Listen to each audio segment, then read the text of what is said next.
do I have? A battle in the heart of Alabama caught our attention. Coal miners in one community, they've been on strike now for months. Working as long as 12 hours a day, 7 days a week, in some of the most dangerous conditions. I really think that the labor movement is the single greatest force for democracy in the history of the United States. The story of Alabama is a story of not just resilience, but of militancy. I say no contract, you say no code. No contract, no contract. If we ain't all free, ain't none of us free. You're listening to Alabama's only union talk radio show, The Valley Labor Report, with Adam Keller and Jacob Morrison.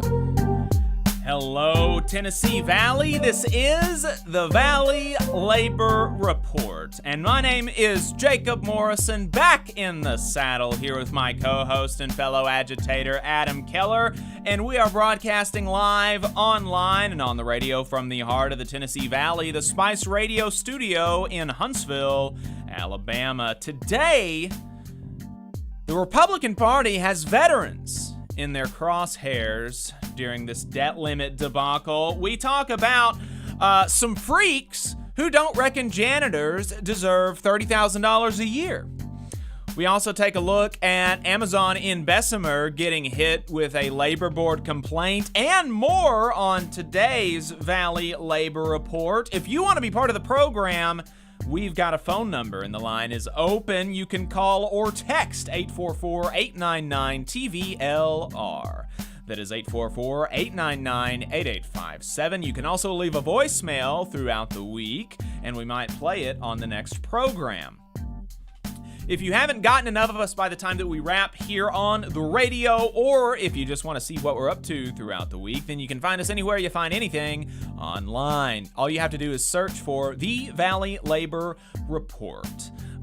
In particular, you're going to want to bookmark our homepage on our website, TVLR.fm. That's where we put out new stuff on the daily, including new original reporting, and including last week that reporting about the labor board complaints against Bessemer. I am fairly certain that we are the only people in Alabama who have reported on that.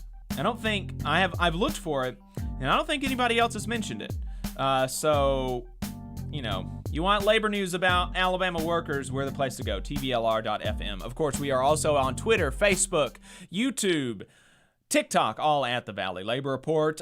Just a reminder, your support helps us stay on the air. Our largest single source of funding comes directly from our listeners. So if you want to become a sustaining donor to the program, make a one-time donation, or buy our merch, you can go to our website, tvlr.fm/donate.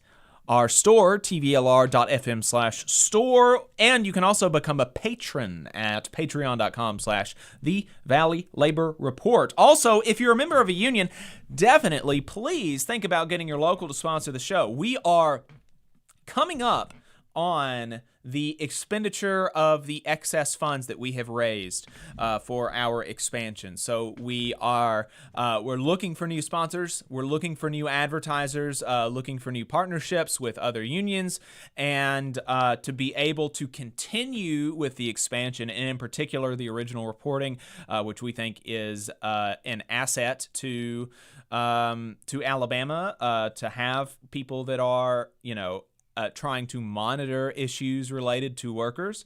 So if you think that that's valuable and you think that it's worthwhile to have the project continue to be expanded, then definitely think about getting your local to sponsor the show. You can reach out to me for more details on that, and we are always happy to take any calls with people on the executive board on your union, speak to your general membership or conferences from your regional or national conferences, anything like that. Always happy to answer any questions in front of any audience. Absolutely. We really appreciate the folks who are sponsors right now, and certainly would love to see more sponsors. So it's not just unions, but if you have a union-friendly business like a union print shop, a union vendor, if you have a media company, if you have a political group or an advocacy group, nonprofit, anybody who might want to reach an audience of union allies and activists here in the South, definitely let us know. And let me add a disclaimer that any viewpoints or opinions expressed in this program belong solely to their author and do not necessarily represent any organization or sponsor. We welcome all of our listeners, whether you're on YouTube, Facebook, WVNN, WZZA, WHIV, or through your favorite podcast app. We are proud to be part of the Labor Radio Podcast Network and encourage our listeners to check it out. Absolutely. Let's go ahead and get into this debt limit stuff. This is kind of the thing that's in the news, and the way that you hear conservatives and Republicans talk about this stuff, it really, it just obscures what is actually going on and what is the material consequences of either a default or enacting the spending cuts that the Republican Party is trying to push in Congress right now. And it's never explicit, right? It's always cut the fluff, cut the fluff, cut the fluff. Government has so much waste. There's so much going on that we don't need to do. And so all we have to do is cut the fluff and we can save trillions of dollars. That's all it's going to take. Cut the fluff. It doesn't, there's nothing material that's going to affect anybody. It's actually, in fact, going to make your life better somehow, cutting government spending. Of course, that does not apply to the military, because while they are proposing other cuts to basically every single government agency, they are proposing expansions on the budget for the military. But of course, there's no fluff in the military, right? The Pentagon passes all its audits, and everything. There's no contractors that are overcharging the Defense Department. It's all super clean and lean over there in the Department of Defense. And it's all about your safety. All about your safety, absolutely. All of it, every bit of it's about protecting your safety. Mm-hmm. Yeah, absolutely. But we don't want to do that. We don't want to be abstract. We want to be, we want to level with you and give you the facts about actually what's going to happen. Because Republicans have been making cuts to what they see as fluff. Now, they're not going out there and telling the media and telling their voters exactly what these cuts are and what they're going to mean. They're just saying cuts, and they think that sounds good. But there are actually specific proposals out there. And here is Sam Cedar on the Majority Report listing off some of the impacts of some of the potential and proposed cuts. Let's play this clip, Adam. If you cut discretionary spending to the level of fiscal year 2022, cap the rate of increase at 1% per year for an indeterminate period, maybe 2 years. This is what's being floated. This is what it would do. I mean, aside from politically saying, hey, if you can hold these hostages, we've just given another year where we allowed this, we didn't go with the 14th Amendment, we didn't go with the platinum coin, which is basically saying, like, this is ripe for the pickings every time.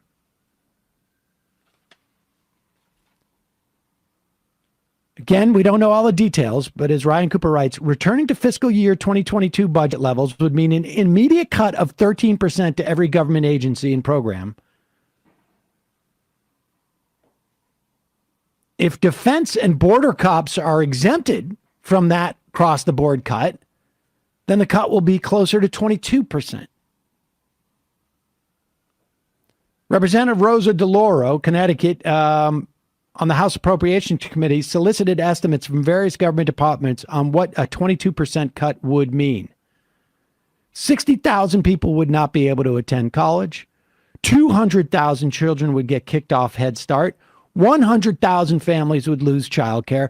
1.2 million would be removed from WIC nutrition assistance. 125 air traffic control towers would be shut down. Rail safety inspections would be cut back by 11,000 work days. 30,000 miles of track going uninspected. 640,000 families would lose rental assistance. 430,000 more would be evicted from Section 8 housing. That's just a sampling.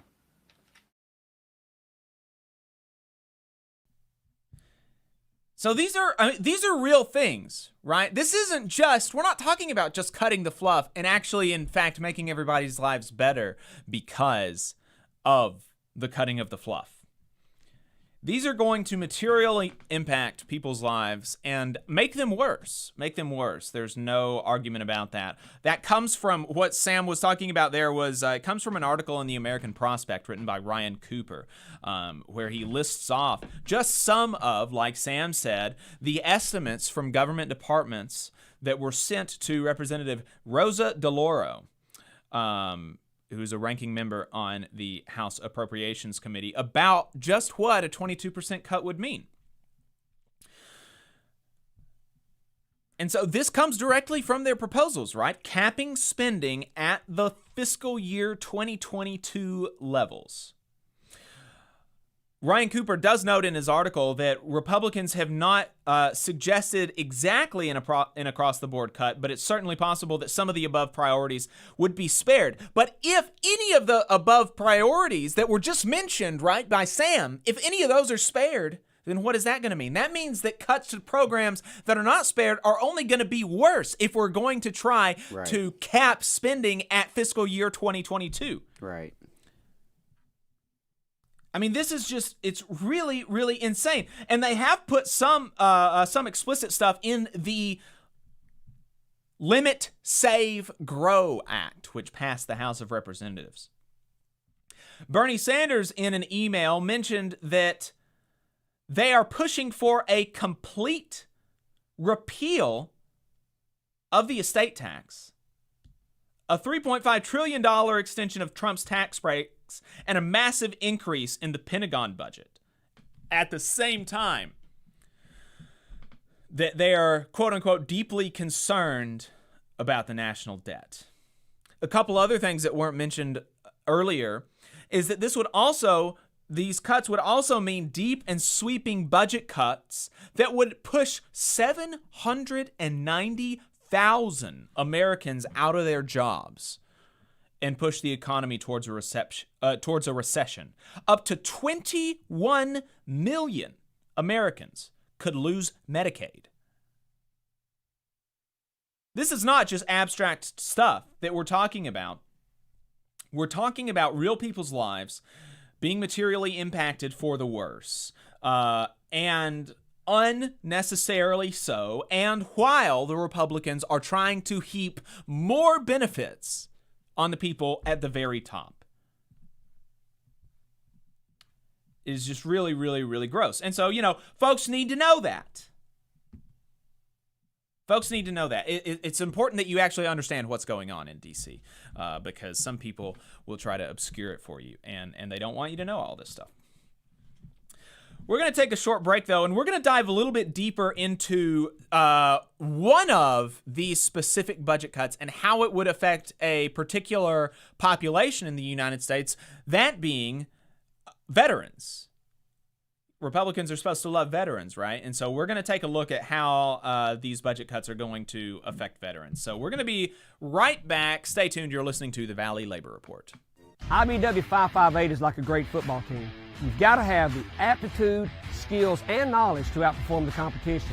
If you're a non-union electrician, now is the perfect time to get off the sideline and join our team.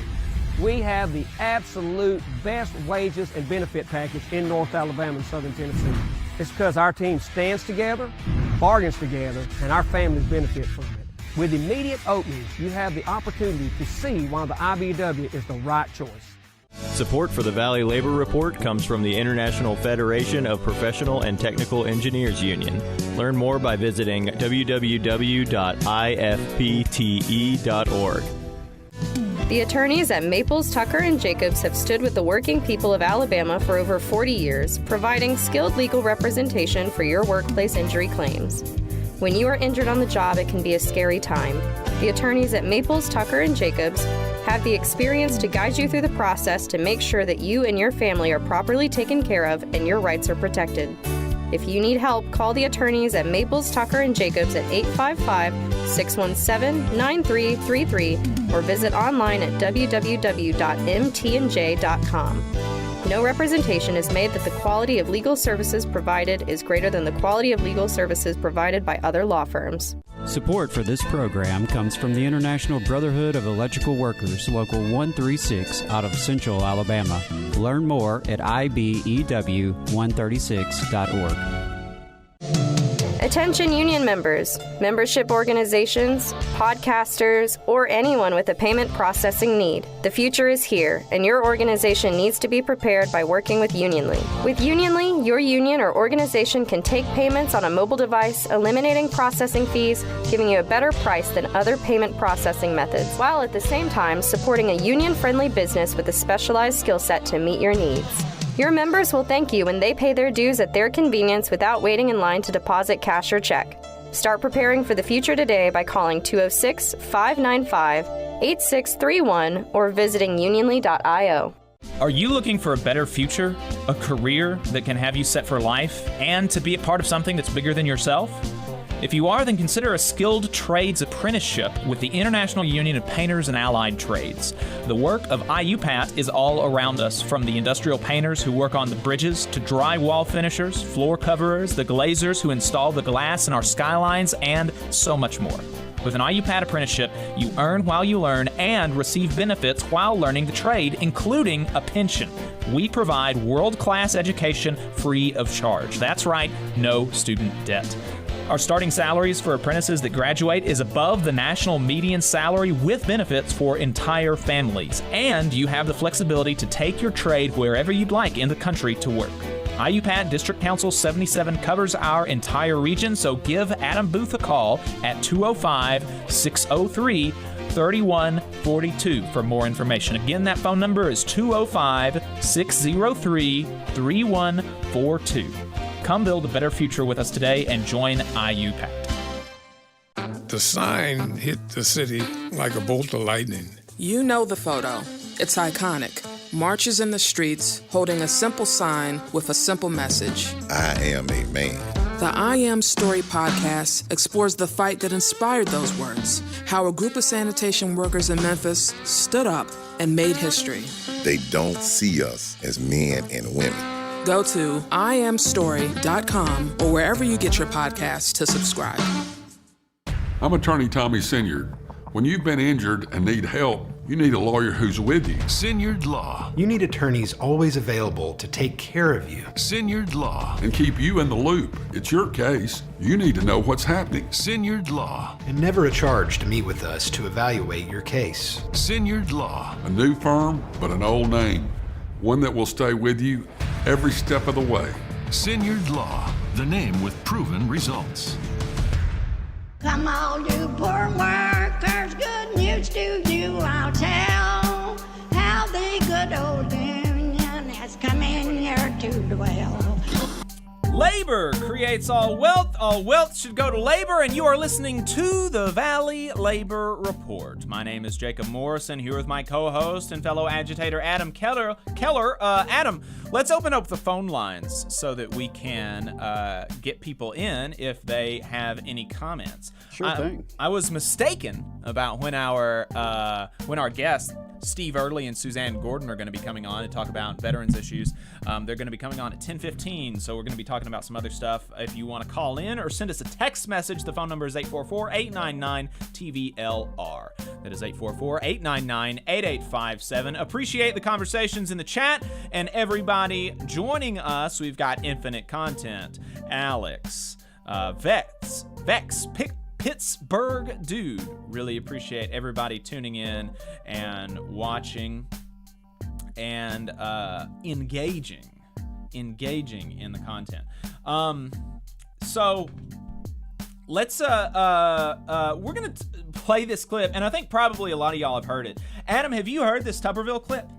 So I'm a little familiar with what you're talking about. I heard a little bit of it, but I'm not sure I've heard the full clip that we have. So I am looking forward to this. All right, yeah. Well, so let's just jump in and play this clip from Tuberville on the Donald Trump Jr. podcast about what he thinks about a teachers, but a specific kind of teacher. Wonder if we can kind of parse what he's trying to say there. The COVID really brought it out about how bad our schools are and how bad our teachers are in the inner city. Most of them in the inner city, I don't know how they got degrees, to be honest with you. I don't know whether they can read and write. But they're the experts that want to make sure that parents have no say. How do you decide what to do with your children? They want to raise. They want less time to work, less time in school. It's just we've ruined work ethic in this country. Yeah, we've ruined work ethic in this country, says the absolute freak who, just remember, when there was talk about a stock trade ban, which I think was actually under the Republicans, I think Republicans in the House were proposing this, he was saying how if he wasn't allowed to trade stocks in D.C., and what is trading stocks? Trading stocks and making money off of stocks is literally just making money off of money. Teachers, linemen, other workers, even clickety-clack workers, right? Even workers like me who clickety-clack all day on the computer, we actually do something physically. We sell our time and we create value and we get money for that. People like him who make money off of money just sit there. They just sit there while their money makes them money. They're not sweating. They're not working. They're not spending any time doing any of this. They are just wealthy, and by virtue of the wealth that they have, they get more of it.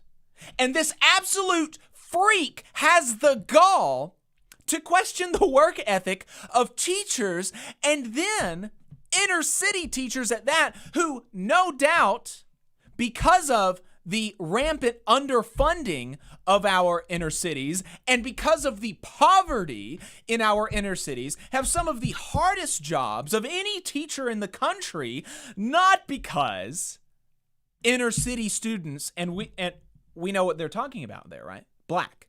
They're talking about black students.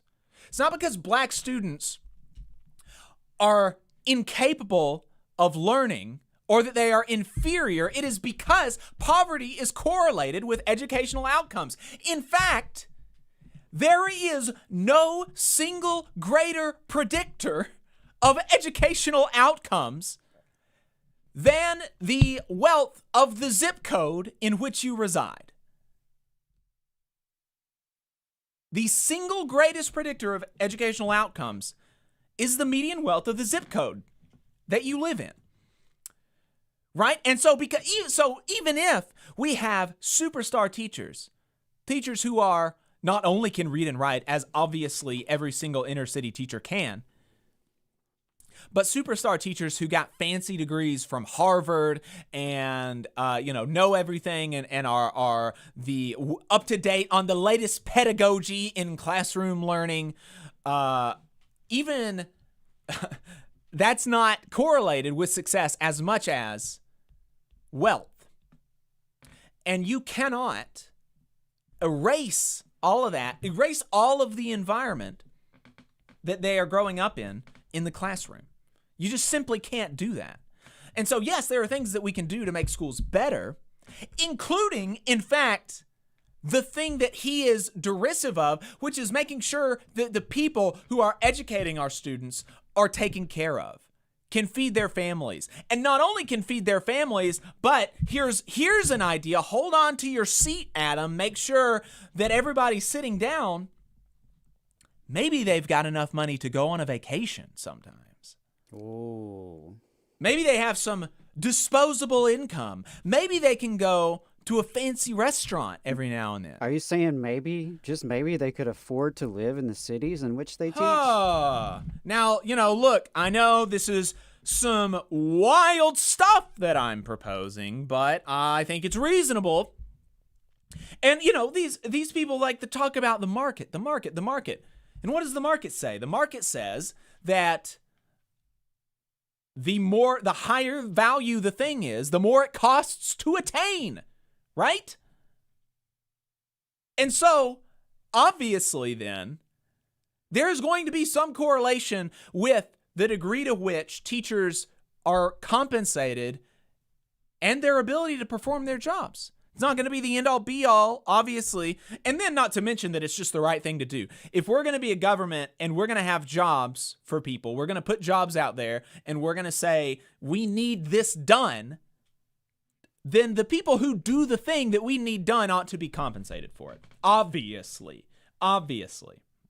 Right, absolutely. You want the best and brightest doing this kind of work because educating children is hard work, it's complicated work. It's very important work. And so you want the best and brightest folks available. And you've got to pay for that, right? Yeah. Because people have options. Teachers are required to go through, at the very, very minimum, a 4-year degree with an internship. Okay? So in many areas of the country, not Alabama, where Senator Tuberville represents, but in many other areas of the country, to be a fully certified teacher, you actually have to get a master's degree. You have to go beyond just a bachelor's. So these are very, highly trained people, very highly educated people. And with that degree of education and training, you can command higher salaries in the private market. You can go do other jobs beyond teaching and typically make a higher salary, right? There's a lot of research indicating this. And so, yeah, it's very insulting. It's very racial, his comments. Like you said, we know who and what he's talking about when he says inner city. Obviously. And I actually was an inner city teacher. My last year in the classroom was at a school that, would be called inner city, quote unquote. And so I got to say, those were some of the most hardworking, brilliant people I've ever worked with. And it is very, very insulting. He has no idea the kind of challenges that are in schools like that. No idea. And he would not last a day as a substitute. No. Nor would I wish that on the students, though. Right. Because I think it's harmful when students have adults that are supposed to supervise them and be role models who are bigots. And I think there's no question that Tuberville is a bigot. And so I find it insulting. I think it's an insult to educators. It's an insult to black folks. It's an insult to folks who do live in the inner city. It's really it's insulting to working people overall. It's an attitude that is demeaning and looks down on people who actually have to work for a living. And I really, really resent it. Yes. And do not appreciate one bit that this is the person who is supposed to represent my state. And, there was a reporter who works on inner cities or who works on education. And she said, Tricia Crane, she said, I wonder if Senator Tuberville would be willing to spend a week as a substitute teacher and let me shadow him and write about it. Oh, I would love that. And I got to say, I have my disagreements with Tricia Crane sometimes when we get into the weeds of education policy, but I think that's a brilliant idea, and I support that 100%. Please, Senator Tuberville, take some time to be a substitute. You can even do a few different schools that week. Start off at the middle school. Start strong. Let's go to 8th grade. Yeah. Let's put you in 8th grade for a couple days. And if you're still around, then we can move you around to the high school level and maybe the elementary level and just see how you do. Yeah. And what a freak. Seriously. What an absolute freak. We've got a caller on the line. Let's get them on the air. All right. Let's hope I can help make that happen. Yeah. We have a caller from a 267 area code. What's your name? Where are you calling from?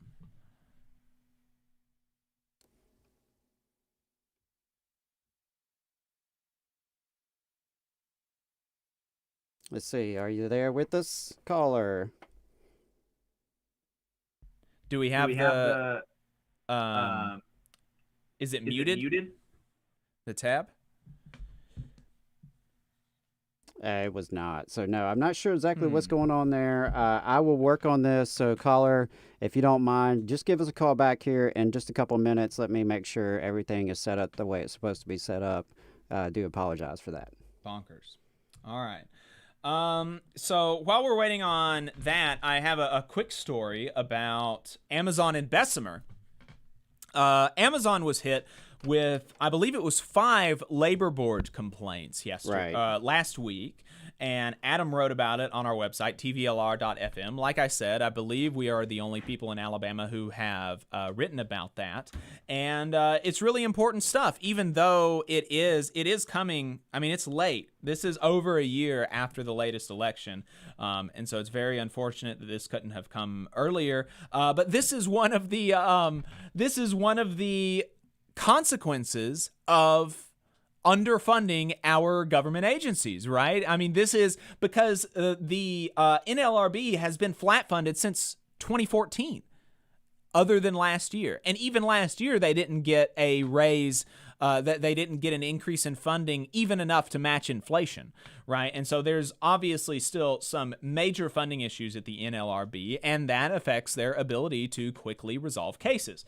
But last week, they did issue a complaint against Amazon, and here's what the NLRB said about those complaints.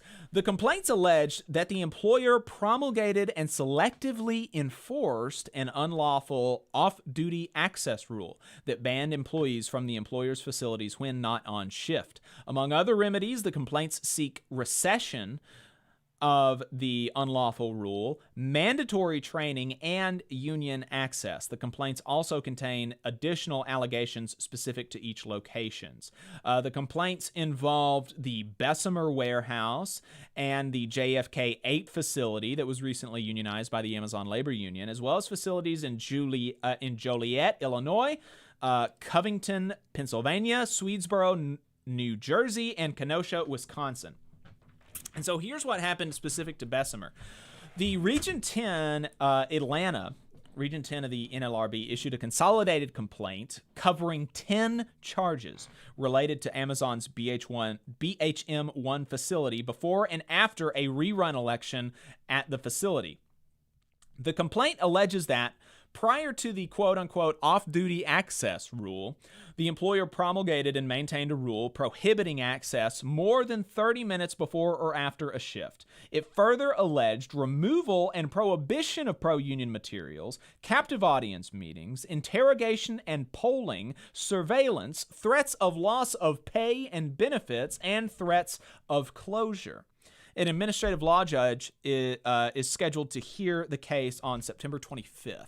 So that's going to be the next step in this, where a judge is going to take a look at the complaint by the NLRB. Right. This is obvious. Union elections are supposed to take place in, quote, laboratory conditions. I believe that is that's the name of the law. That's the wording that's used in the law. And when you are either creating new rules, which they're alleging that this off-duty access rule was a new rule, or selectively enforcing old rules that you did not previously enforce during a union election, that is not laboratory conditions, right? That is the employer trying to change the terrain of the election to make it more favorable to the boss. Right. Which is an issue, and I mean is election interference, is thwarting of democracy. Yeah, absolutely. Absolutely. I mean, and Amazon has a reputation of doing this, obviously. Their union busting activities have been pretty well publicized at this point. According to the NLRB, they actually have more than 180 open or settled unfair labor practice charges against them, or cases against them across 22 states. So that's, significant. I think worth noting that this is not something that's, unheard of with Amazon by any means. This appears to be their deliberate strategy and practice. And so that's worth noting. And a couple of other things there. The NLRB did put it out there that a complaint is not the same as a board decision. Right. So it's the first step in the regional office litigating the allegations after investigating the charges and finding merit to them. Right. So they have found merit to these charges and allegations. Now comes the hearings. As you mentioned, the upcoming hearing with the administrative law judge who can order make whole remedies. And that decision can then be appealed to the board and then to the federal appeals court. Mm-hmm. So it is quite the process. And, our workers down there in Bessemer have been fighting for a union for years now. So, it's been quite the journey. Yeah. And just a reminder, the March 2022 election results were that 993 voted against joining the union and 875 voted for the union. So it was all in all a pretty close election. But additionally, there are more than 400 contested ballots that could swing the balance, actually, if they are opened. And so the way that process works is that when the ballots are being pulled, you look at the name before you look at whether or not they vote, how they voted, and you say, is this person eligible to vote or not? And if they are, then that envelope is opened and their secret ballot envelope is placed in another place so that it becomes separated from the name, and then you count the ballots separately so you don't know how they voted. But so as they were pulling out the names and seeing who is eligible and who is not, or trying to agree on that, my understanding, if I recall correctly, is that most of the contestations did come from the company saying that this person isn't eligible for whatever reason. Maybe they're actually a member of management. Maybe they are. Maybe they're no longer employed at the Bessemer facility. Maybe they were employed too late because you had to have been working at a certain point to be able to vote in the election. So there are all sorts of reasons that a person might have accidentally voted, thinking that they were eligible, but they were not, and so they set aside these 400 ballots, and there is an investigation into whether or not they are eligible. And so at some point, presumably, some of these are going to be counted, and it's possible, kind of unlikely, that it could swing the balance, but it's possible. So so that's the latest on that. Really bad stuff. Not good. Yeah, and it's going to be important to see how it plays out, because it's really, corporate America has fought back very hard against this wave of unionization that has taken place, particularly in the aftermath of the pandemic. And this was one of the ones that really kicked off things, I think. Yeah. This campaign in Bessemer really was kind of a kicking off point for a lot of the labor movement in this country. And, it's going to be really interesting to see how it plays out with these complaints and just to what degree corporate union busting will be allowed and sanctioned by the United States government. Right. Yeah. Adam, I believe that we have another caller on the line. Or we've got the caller called back in. And so were we able to get that resolved, that issue? I do believe so. All So, right. let's give it a shot and see what happens here. 267 area code. What's your name? Where are you calling from?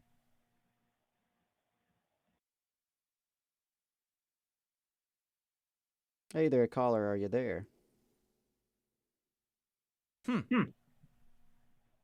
Well, I'm still not hearing him. Well. Let's go on to another one then. Another topic. Yeah, sorry about that, y'all. I don't know what is happening with our call-in studio this morning. I just closed it out. I'll get it set back up. Maybe we just had some wires crossed somewhere. Yeah, I don't know. Sorry about that, y'all. I do apologize, caller. If you want to just leave us a voicemail or send us a text for now, maybe that will be best. Again, apologize for that. Yeah. The joys of live radio and trying to have a remote call-in studio at the same time, doesn't always work well. Yeah, well, Adam, I want to stay in Alabama for a little bit until because we haven't got our guests in the Zoom right now. No, not yet. So and I am looking forward to that conversation. We've got Steve Early and Suzanne Gordon coming on to talk about veterans issues, and really looking forward to that. Great. Yeah. So let's talk about this, quote unquote, school choice light is how it was termed by some right-wing media folks. And it is an expansion of the Alabama Accountability Act. Is that's what it's called, right? Right. Yeah. So Adam, explain to us What is the Alabama Accountability Act? Can you just give us a rundown really quickly on that? Yeah, it's a couple things really. It's it's a failing schools list. It is a scholarship program, and it is a tax write-off. It is used to list schools, and the lowest performing schools are considered failing. This will change now under this revised version of the law, and they'll no longer be called failing schools. They'll be called priority schools. It's still the lowest performing ones, and in this case, it'll be any schools defined. The schools will be defined by their state report card results. So that's relevant because it impacts the private school scholarship eligibility. The Accountability Act, the biggest piece of it is a voucher program, more or less. It is a private school scholarship program, and through that, it is also a tax write-off for wealthy donors. So if you are a wealthy benefactor, you can donate to a SGO, a scholarship granting organization, and get this written off your taxes. The SGO, the scholarship granting organization, in turn, gives a scholarship to a student to attend a private school. And this comes from the Education Trust Fund budget, all of this money. And so they're loosening up the Accountability Act, some of the requirements. They're expanding it basically to cover more people and to have more money devoted to this. So a couple of other changes in the law. Previously, you had to qualify for the scholarship, your household income for a family of four had to be below $55,500. The new language increases that amount to $75,000.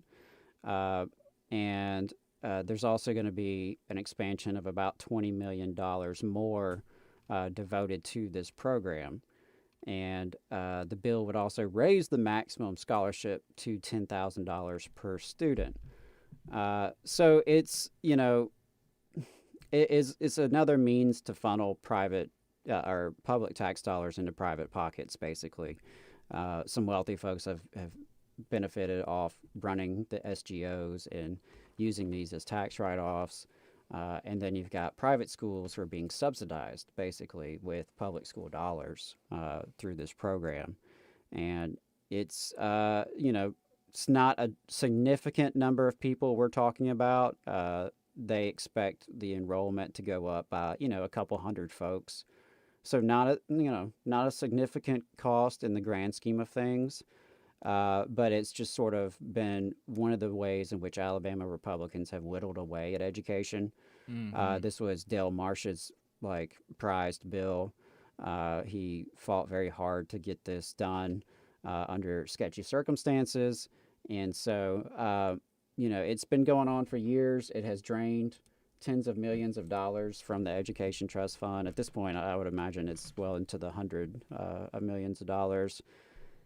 And there's really no evidence that it does anything of value, frankly. Obviously, the private schools like it because it subsidizes their tuition, and they can reach out to, where anecdotally where I've heard a lot about this is in recruiting athletes. Private schools who would like to have really talented basketball players or football players can use the state subsidy to get those kids in the door. So that's something, that I have heard about, can't tell you how much, how widespread that is. But, at the end of the day, about 25,900 scholarships have been awarded under this program, paying about $147.4 million in tuition, mostly to private and religious schools. So, that's nearly $150 million that could have gone to expanding pre-K or, any other good and just cause within public education, but instead was subsidizing private schools. Yeah, not to foreshadow too much for another segment later in the program, but I had thought that over the last 10 years, the Republicans down in Montgomery were just really shoveling money into public schools. That's what some people are saying. Right, yeah, interesting. there is a surplus in the budget this year, and that does not necessarily mean education spending has been a priority by the House Republicans or the Senate Republicans, though. And this is, like I said, just one of many components of school privatization and corporate education reform that has taken shape in this state over the past decade or so. They're loosening this. They're pushing vouchers. Charters are expanding in the state. So you've got attacks from multiple directions really happening here in public schools. Yeah. Let's go ahead and take a quick break, and I believe our guests will be on the line once we get back to talk about veterans and the debt limit crisis. Stay tuned, folks. You're listening to the Valley Labor Report. There's a lot of talk about a shortage of workers, but that's not the case with IBW 558. We have provided our customers over 3,000 workers and performed over 3 million man-hours in a pandemic year. With 8,000 OJT hours, 900 classroom hours, OSHA 30, and a state license, our members receive the equivalent of a master's degree. That's what makes IBW 558 the right choice for your electrical needs. Look us up at Facebook or at IBW558.org. Support for this program is provided by the International Association for Machinists and Aerospace Workers, Local Lodge 44 in Decatur, Alabama. Learn more at IAMAW44.org. Support for this program also comes from the Iron Workers, Local 477. So if you are looking for contractors with lower than average EMR and TRIR, they tell me that if you need to know what those mean, then you will. Or if you need to supplement a workforce at any level for any amount of time, short or long term, if you need iron workers that come trained and certified at no extra cost, or if you need workers from superintendent down to general laborer, and you're looking to start work on a project, or you're unhappy with your current contractor situation, you need to call my friend Jeb Miles with the Ironworkers Local 477. They only work with the best in the business, vetted contractors, and can do all kinds of jobs, from roofing to steel and bridge erection, from welding to heavy rigging, from structural repairs to machinery alignment, and much more. They supply manpower on 4 of the 5 largest projects in North Alabama, so you know they're legit. If you need good quality, safe, efficient, diligent, and knowledgeable workers on your job, then you need the Ironworkers Local 477. Call Jeb Miles at 256-383-3334 or via email at local477@bellsouth.net, and make sure you tell them that you heard about them on the Valley Labor Report. We're the nurses, firefighters, and claims representatives that help keep our government services running. We respond to natural disasters. We care for our nation's veterans, and we investigate discrimination in the workplace. We are federal and D.C. government workers, and we are proud to serve the American people. Working in more than 70 agencies across the government, we know we can fulfill our mission because our union has our back. Learn more at afge.org. Paid for by the American Federation of Government Employees, AFL-CIO. The Laborers International Union of North America, Local 366, is proudly recruiting North Alabama workers to work construction and nuclear plant maintenance. If you're interested, please contact Donna at their training center to start the process. That phone number is 256-415-7452. Again, that phone number is 256-415-7452. No experience is needed. Free training is offered, but you must be able to pass a background check and a drug test. Local hiring that grows our community with good-paying jobs that have benefits is their mission. Live better, work union, Local 366, feel the power. Support for this program also comes from the Mid-South Council of Retail, Wholesale, and Department Store Union. Learn more at rwdsu.info. I'm Attorney Tommy Sinyard. When you've been injured and need help, you need a lawyer who's with you. Sinyard Law. You need attorneys always available to take care of you. Sinyard Law. And keep you in the loop. It's your case. You need to know what's happening. Sinyard Law. And never a charge to meet with us to evaluate your case. Sinyard Law. A new firm, but an old name. One that will stay with you every step of the way. Sinyard Law, the name with proven results. Do you work in an auto manufacturing plant? Are you tired of taking pride in your work without getting the respect you deserve? Consider joining the fight to unionize. Auto workers across the industry are coming together because with a union, we can negotiate for the pay, benefits, and security that we deserve and can help sustain our families. In union plants, workers bargain for long-term wage increases, competitive bonuses, and more affordable benefits. You can join the growing wave of organizing today. Find out more and contact us at Uniting Auto Workers on Facebook or contact UAW Region 8 in Lebanon, Tennessee by going to www.uawregion8.net. That's www.uawregion8.net. A better future is ours. Come on, you poor workers, good news to you I'll tell. How the good old union has come in here to dwell. Alabama's only union talk radio show. This is the Valley Labor Report. My name is Jacob Morrison, here as always with my co-host and fellow agitator, Adam Keller. I am back from my honeymoon, folks. I went to the beach. It was great. I enjoyed it. I don't think I really got a tan, but I did get a cool dinosaur shirt. That's right. My daughter would love that. Yeah. All about some dinosaurs. Yeah, look at that. It's also got like windmills in it, wind turbines. Oh, there you go. Yeah, so I don't know. Nice. Yeah, very soft, very nice. So didn't get a tan, but I did get a cool shirt.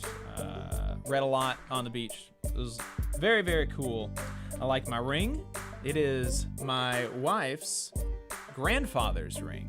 So that's kind of cool. Yeah. And she wears my grandmother's ring. So awesome. Kind of a neat thing there. Yeah, keeping the tradition going. Yeah, that's right. That's right. So yeah, folks. If you want to send a present, you can go to tvlr.fm/donate. Oh yeah, absolutely. In lieu of flowers. Did you put that on the registry? I should have. Right. In lieu of flowers, please send donations to the Valley Labor Report, tvlr.fm/donate. But so we've got Suzanne and Steve in the Zoom, right? I know we've got Suzanne. Perfect. We'll see about Steve. And I wanted to introduce them real quick because they reached out this week. We've been having some dialogue, and I've been reading their stuff and really impressed. Suzanne Gordon is Senior Policy Analyst at the Veterans Healthcare Policy Institute and the author of many books, most recently Wounds of War, How the VA Delivers Health, Healing, and Hope to the Nation's Veterans. Steve Early is a freelance journalist, labor organizer, lawyer, and the author of most recently Refinery Town, Big Oil, Big Money, and the Remaking of an American City. And his work has been in New York Times, The Washington Post, The Nation, among others. And they also just had a great article out in Jacobin. Corporate politicians are privatizing the VA, the crown jewel of socialized medicine. So definitely want to check that out, folks. Yeah, it's really great. And this is their new book that we're going to be talking to them about this book later because this debt limit stuff is a little bit more timely. But right, yeah. But if you are interested in a book about veterans issues and stuff like that, you can take a look at this book, Our Veterans: Winners, Losers, Friends, and Enemies on the New Terrain of Veterans Affairs. And some of the work in that book, as I understand, is based on a report by the Veterans Healthcare Policy Institute and the National VA Council of AFGE, my union, the American Federation of Government Employees, right here. So if you want to check those out, highly recommend it. So Suzanne, welcome to the Valley Labor Report. Appreciate you taking the time to join us this morning. Thank you. Unfortunately, Steve was not feeling well, and so I'm standing in for him. So I'll be talking for both of us, but thank you so much for having me and in absentia him on it. Absolutely. Absolutely. Happy to do it. Sorry he's feeling under the weather, but glad I'm sure that you'll be able to elucidate these issues greatly for us in his absence. And so first off, let's, we're a union radio show, right? We're both members of unions. We have been for years. Adam for probably more than a decade now. He's been a member of one union or another.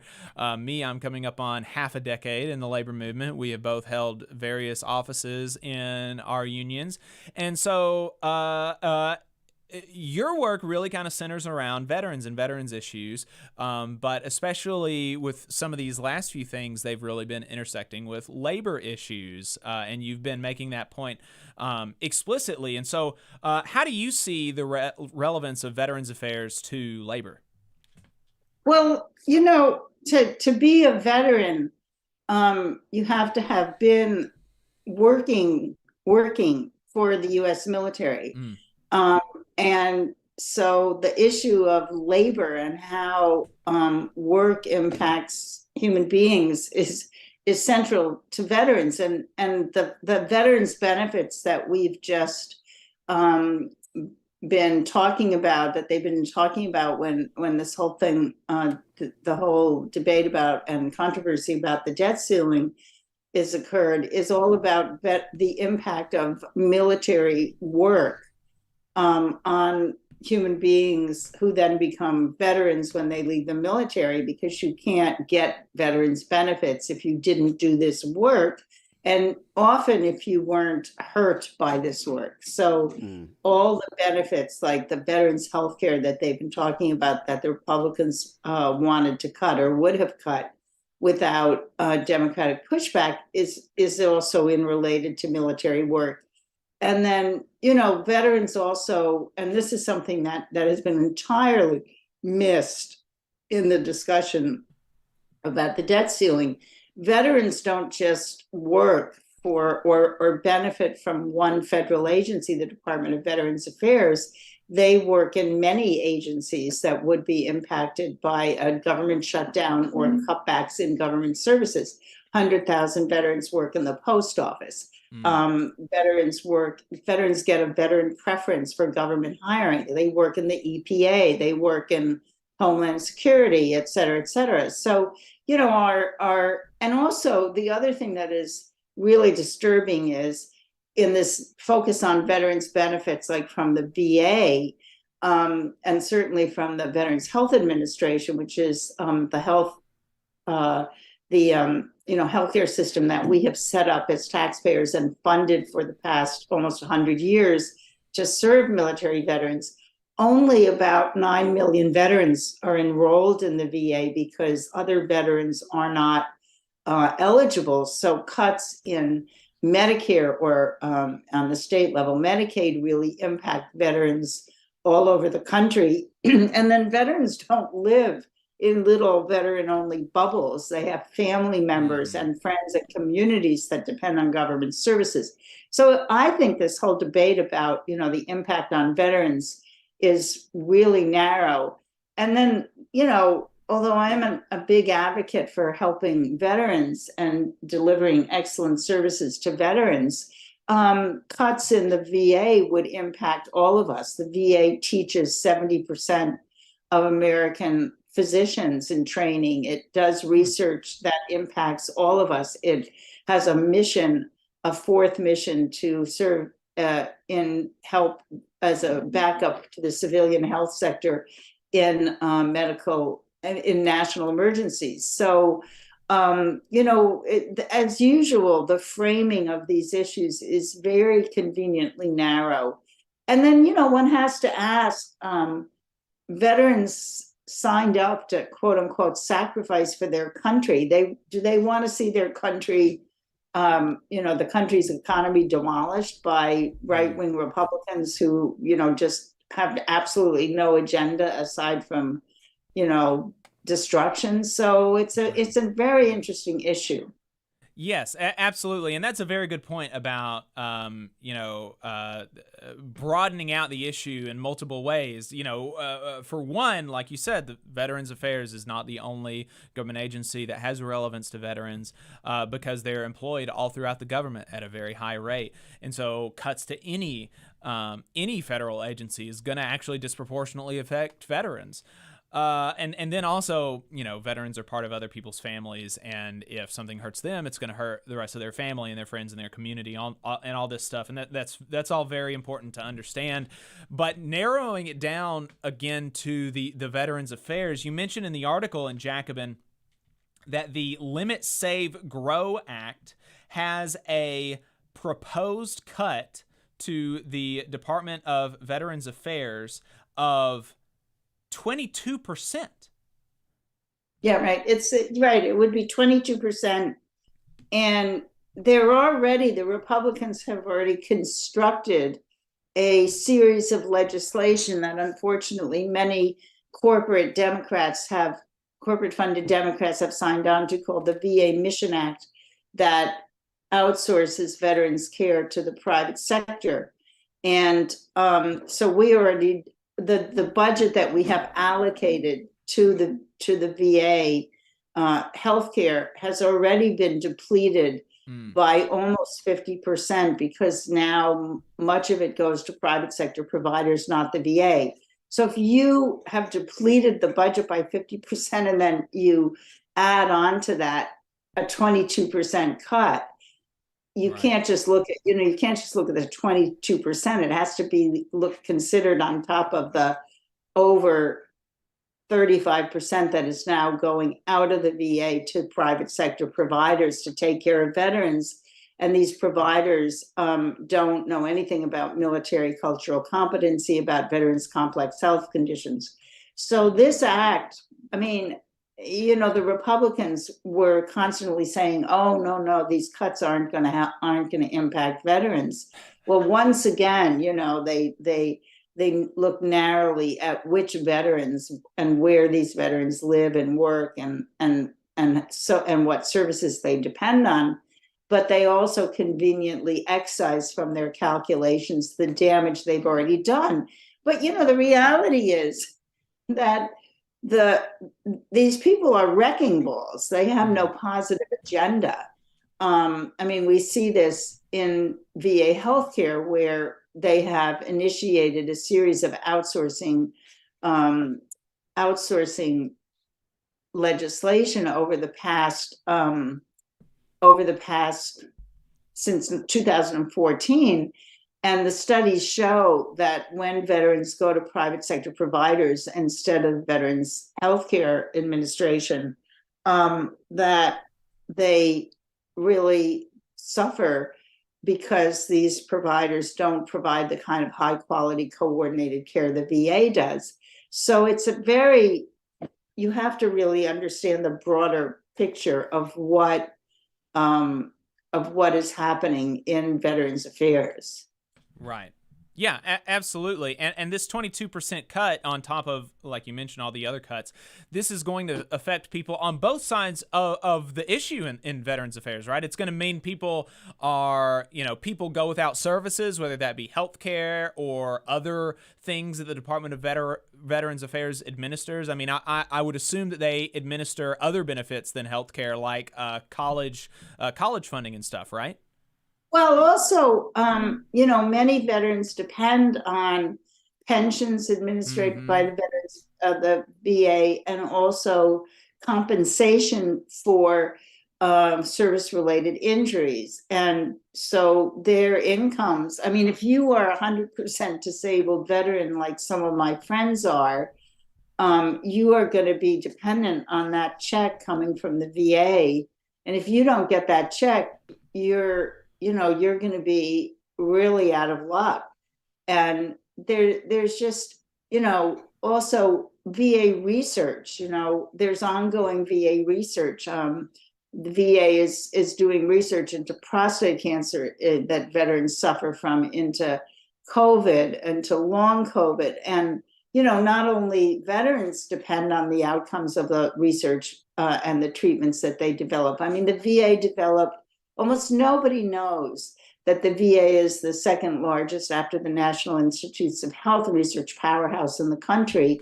And the VA developed the shingles vaccine, the first implantable cardiac pacemaker. They're doing research in they publish about 10,000 research studies a year. And all of that would come to a grinding halt. Suzanne, I thought that the only place that innovation came from is the private sector. What is this about? Oh, really? You mean it doesn't come from the government at all? That's what people tell me. That's what people tell me. I guess I have to look into that. But yeah, I mean that's such an important point. I forgot about that. Yeah, I mean, but what you're saying is such an important point that they really do a lot of good stuff, and I didn't know that about the VA creating the shingles vaccine. I mean, that's incredible. Well, it was the first shingles vaccine, the nicotine patch, the first implantable cardiac pacemaker, barcoding in hospitals. You could just go on and on and on. I mean, if anybody's interested, they can.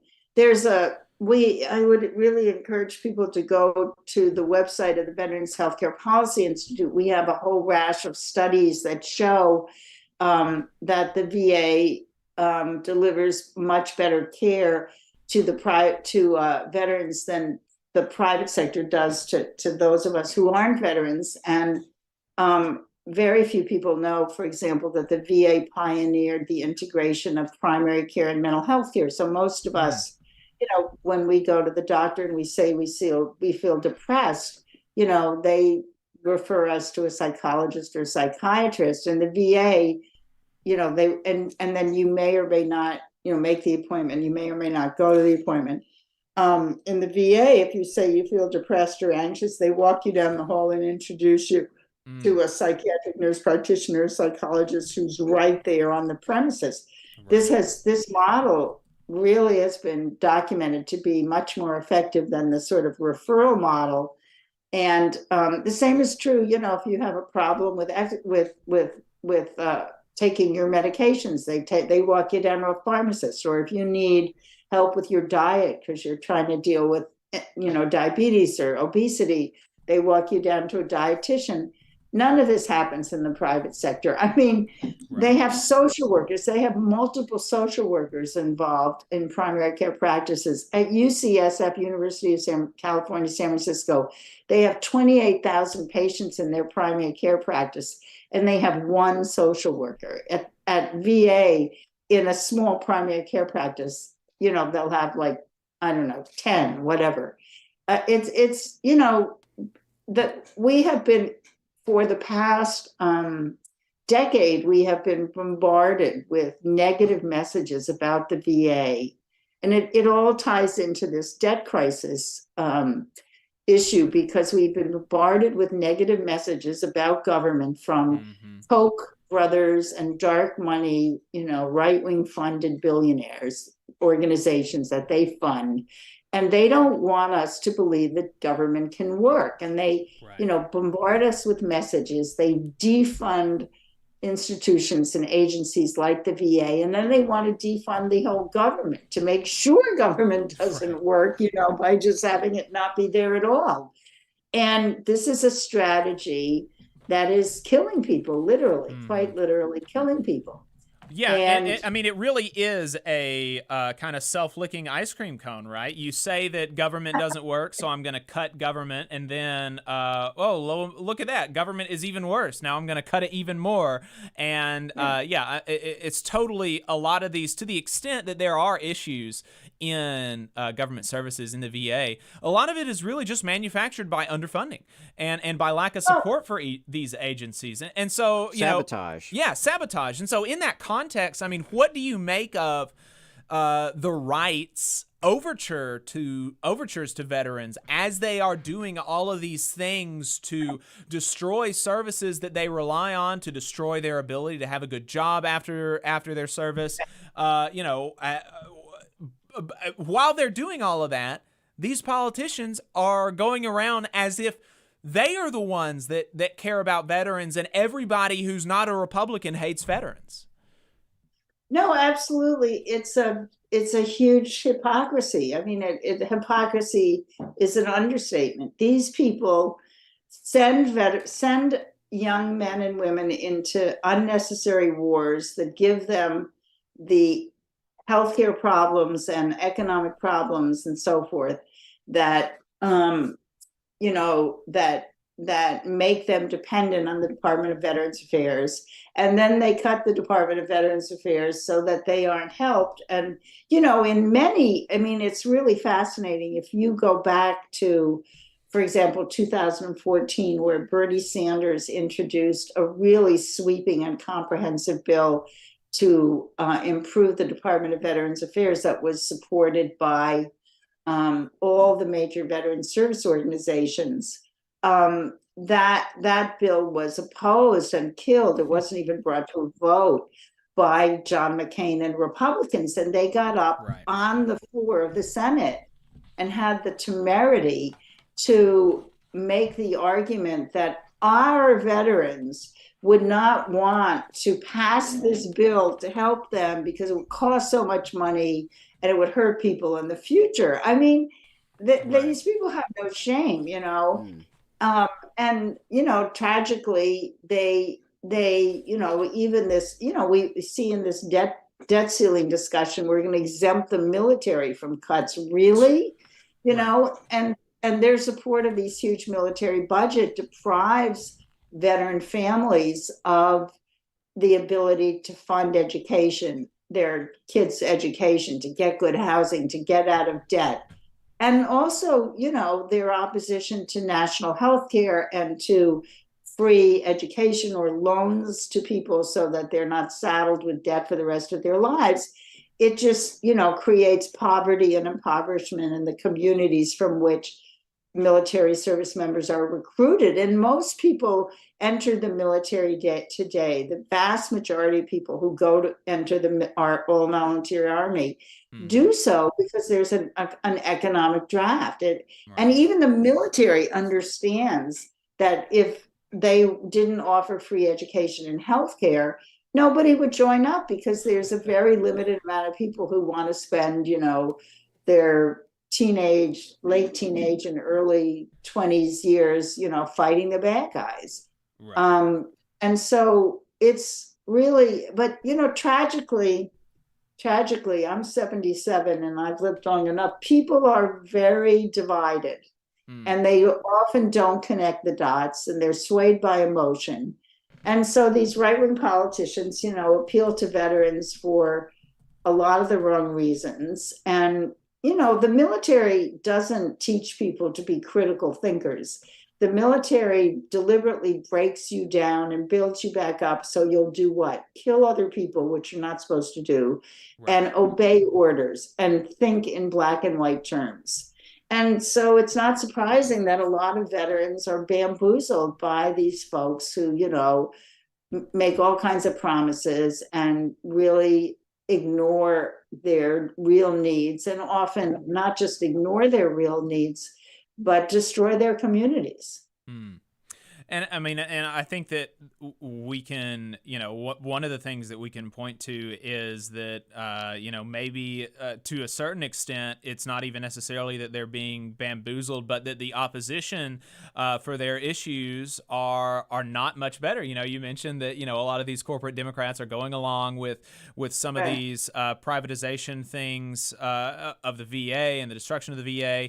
And so in a lot of cases, really the opposition to some of these proposals is not that much different. And so as much as it's a critique of the Republicans, it's also an encouragement to the Democrats to say, you actually have to put forward a positive vision for how you can, protect veterans and enable them to survive and thrive post-service.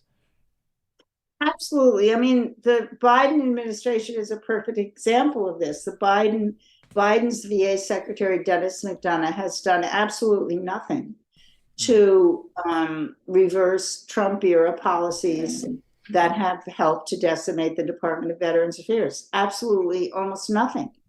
And he has continued with Trump era outsourcing of veterans health care and really accelerated it, I would argue. He has done nothing to we at the Veterans Benefits Administration talk about labor issues. One of the things we mention in our report, disadvantaging the VA, how VA staff view agency privatization and other detrimental policies. The Trump initiated the outsourcing of very critical exams, which are used to prove whether vets have a service-related health condition. He outsourced them from knowledgeable VHA, Veterans Health Administration clinicians, to private sector contracts over which there's very little oversight. And he has also continued, so now 90% of comp and pen exams are done by the private sector, and Biden administration has done nothing to stem this problem. The administration has imposed or continued punishing productivity standards on claims processors who work in the Veterans Benefits Administration. So they can't really, most veterans don't just have one health-related problem for which they make a claim for compensation. They have many. And you need a lot of time to talk to them and explain things to them. And they limit, the talk time that these people have with veterans. And they're punishing productivity standards. And the Biden administration has done nothing to reverse those. Biden, really, in my view, illustrates this problem of the consensus, the anti-government consensus, really, among many corporate Democrats who are, bought and paid for by big pharma. I mean, somebody like Debbie Wasserman Schultz, she's like bought and paid for by the hospital industry. So she has no interest in real oversight or adding enough appropriations or fighting off the closures of VA facilities, because, the people that pay her to be elected want veterans. They want veterans as patients, even though they don't have the hospital beds or the staff to accommodate those veterans. One of the great ironies of this whole issue of outsourcing is that our healthcare system is broken. We can't even, private sector, healthcare sector, can't even take care of the patients like me that are, have private insurance or lucky enough to have private insurance. Right. We have a primary care crisis, a mental health crisis. Most of America is primary care and mental health desert. There is no place for these veterans to go outside the VA. But the Republicans don't care about that. They don't really care about that. And a lot of the Democrats don't do their homework. And, many staffers on Capitol Hill, tragically, know very little about the VA, and what they know they get from the news. And the corporate news, the New York Times and Fox News are not that far apart in their coverage of VA issues and veterans issues. Suzanne Gordon is author of the recent piece in Jacobin, Corporate Politicians Are Privatizing the VA, the Crown Jewel of Socialized Medicine. She's also the author of Our Veterans, Winners, Losers, Friends, and Enemies on the New Terrain of Veterans Affairs, and is the Senior Policy Analyst at the Veterans Healthcare Policy Institute. Suzanne, thank you for your time this morning. I appreciate it. Thank you for having me. Thank you so much. And we'll have you back on to talk about the book. Thank you. Take care. Appreciate Bye. it. All right, folks, as we are wrapping up, we don't have enough time to dive into this stuff about the school support staff minimum wage, so I'll just tease that, saying that we're going to dive into that in overtime and listen to some clips from the radio, because it is wild. There are people, there are actual real-life people in Alabama that are arguing against janitors in our schools making $30,000 a year.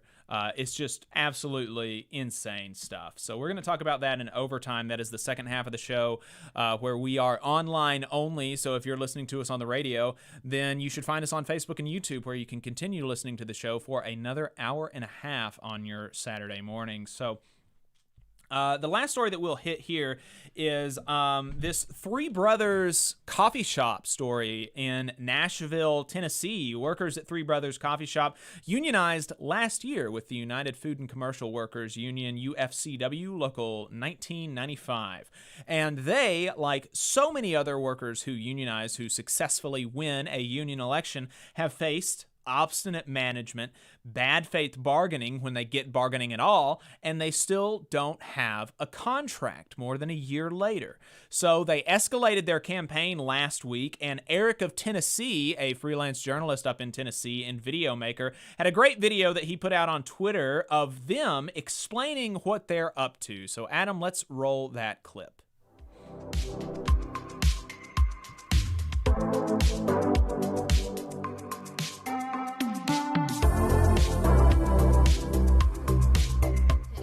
We are enacting our slowdown for slowdown. We've been engaged in negotiations for a contract for almost a year now. We voted the union in April 2022.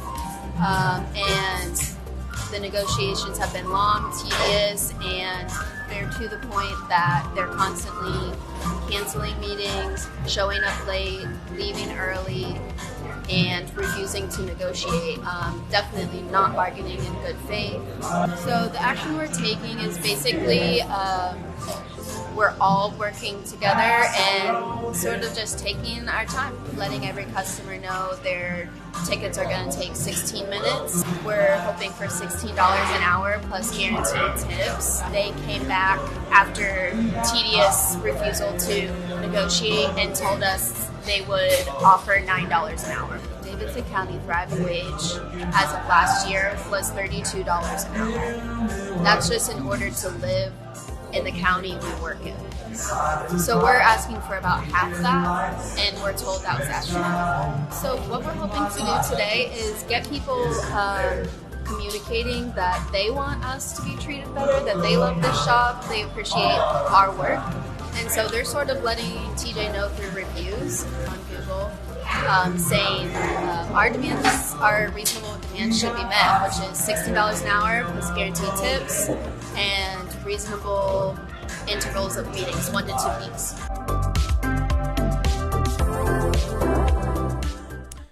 So there we go. Eminently reasonable demands. They're saying to live in Nashville, they need $16 an hour, and we want you to meet with us to bargain once every week or two.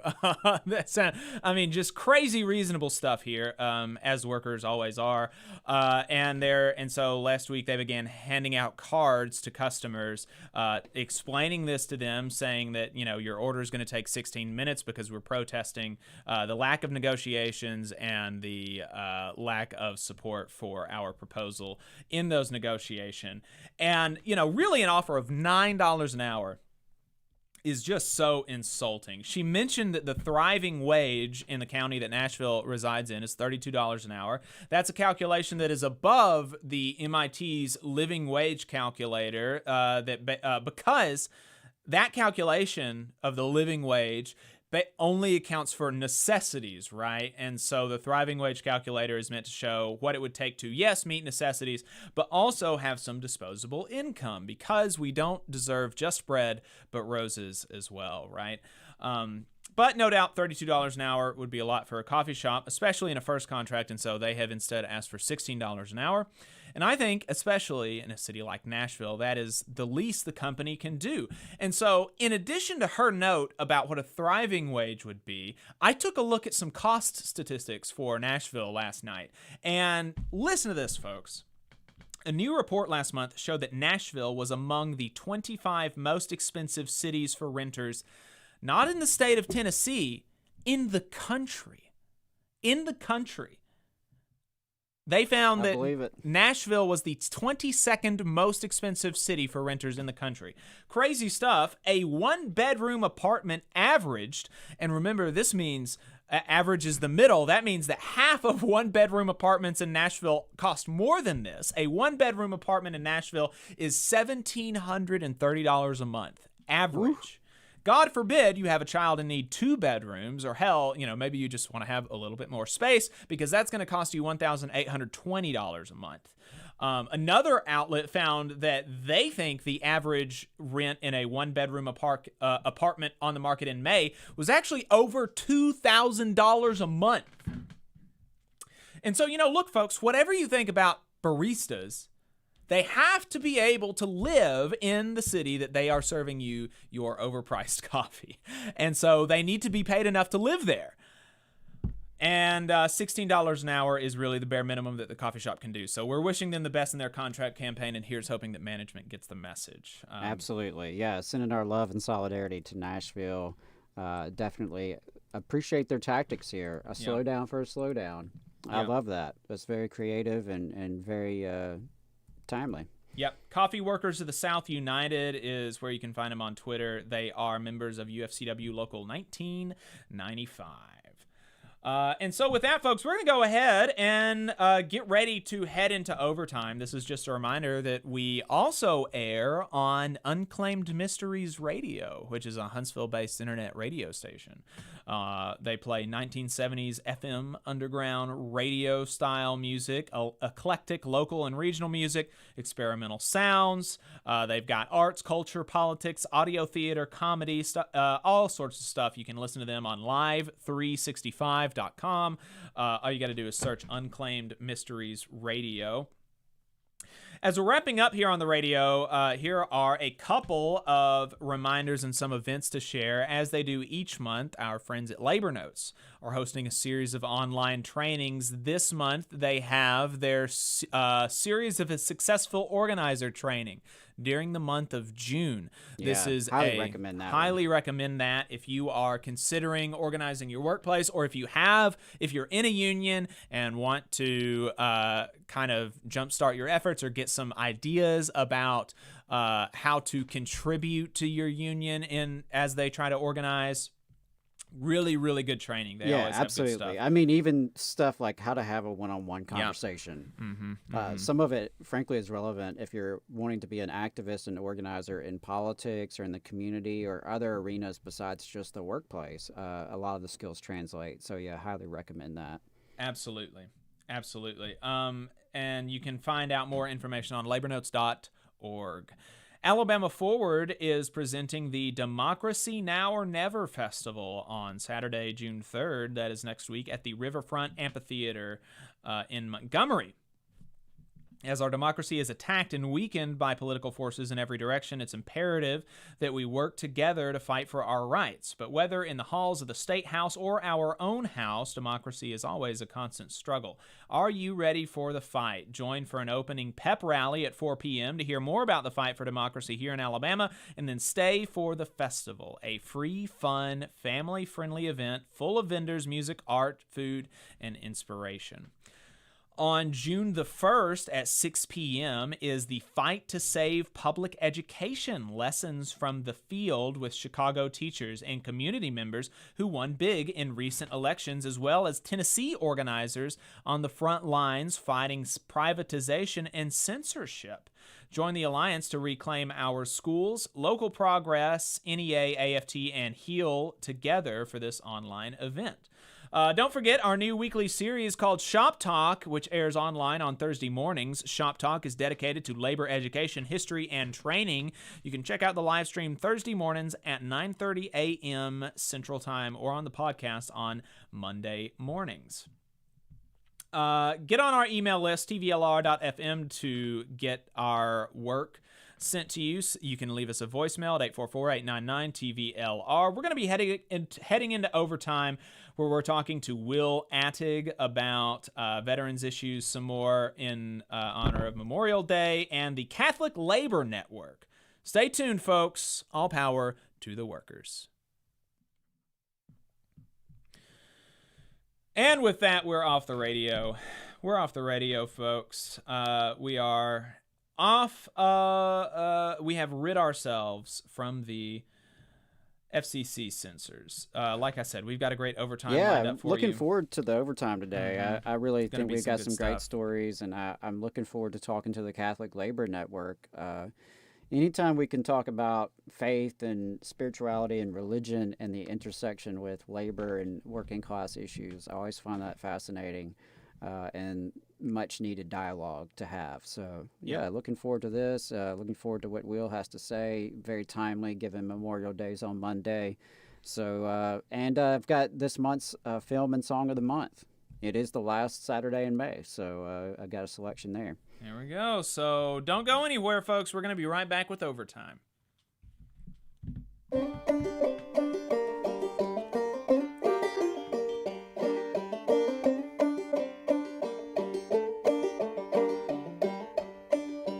Come on, you poor workers, good news to you I'll tell, how the good old union has come in here to dwell.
Talk radio show. We are now in overtime.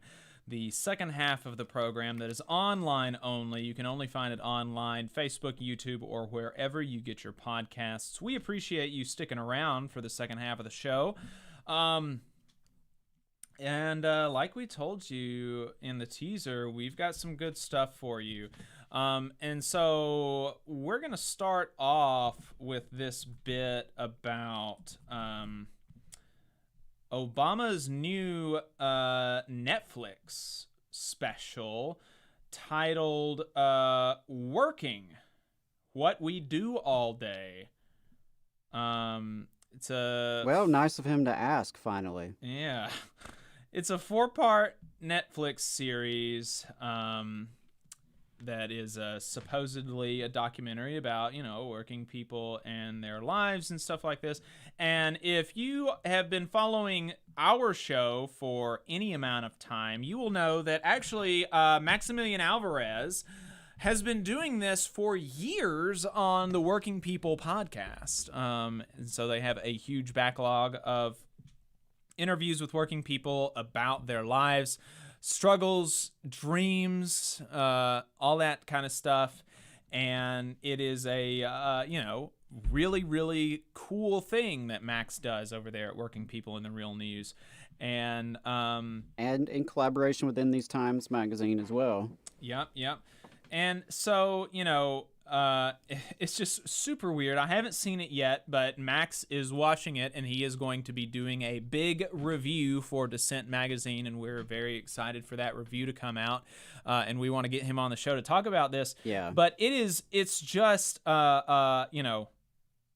so weird that he is an ex-president, and instead of trying to be active and engaged in politics, or even just generally like doing good and charitable things for people like Jimmy Carter, he's trying to become like a media star.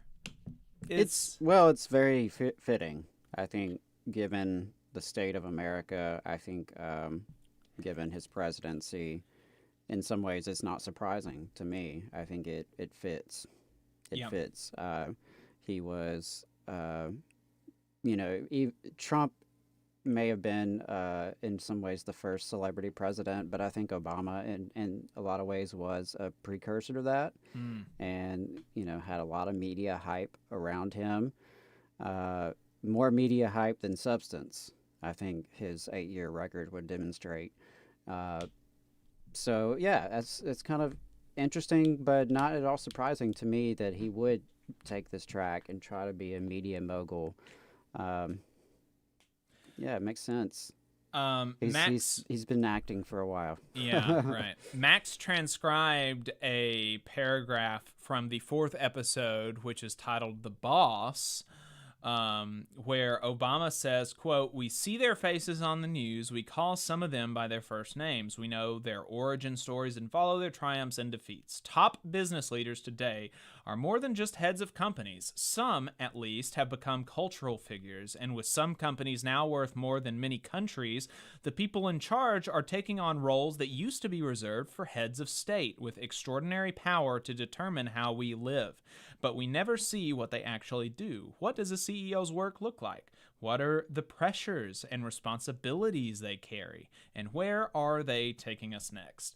And Max's commentary is that it's just fascinating to hear him say this in a tone of soothing matter-of-factness instead of horror or anger, which is the appropriate... Welcome to the new Gilded Age. Right. Horror, anger, disgust, those are the correct emotions to have when you think about the fact that some top business leaders, quote unquote, are now taking on roles that used to be reserved for heads of state.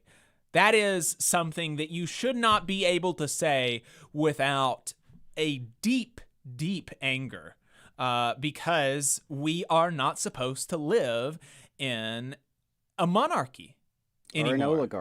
Or an oligarchy. We're supposed to be a democracy.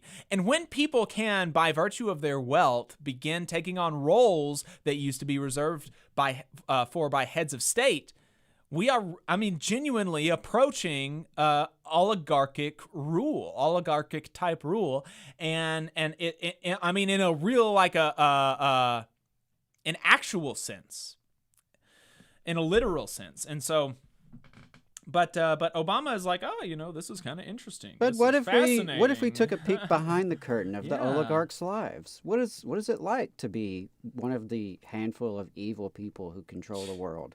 What is it really like? What do they have for breakfast? Yeah. You know, probably babies, but right. Just kidding. Just kidding. In Minecraft. Here's another quick update that we can get to before we talk to Will. HB 209 passed the Senate last week in Alabama. House Bill 209 in Alabama. That's the bill that we've been tracking for several weeks now, that deals with voting and criminalizing help for people, particularly in the absentee ballot process. But it did pass with an amendment. So, Adam, talk to us about that amendment and what is left in the bill now. Yeah, so there were some changes to it to make it a little less extreme and just bonkers, which, you know, it has been.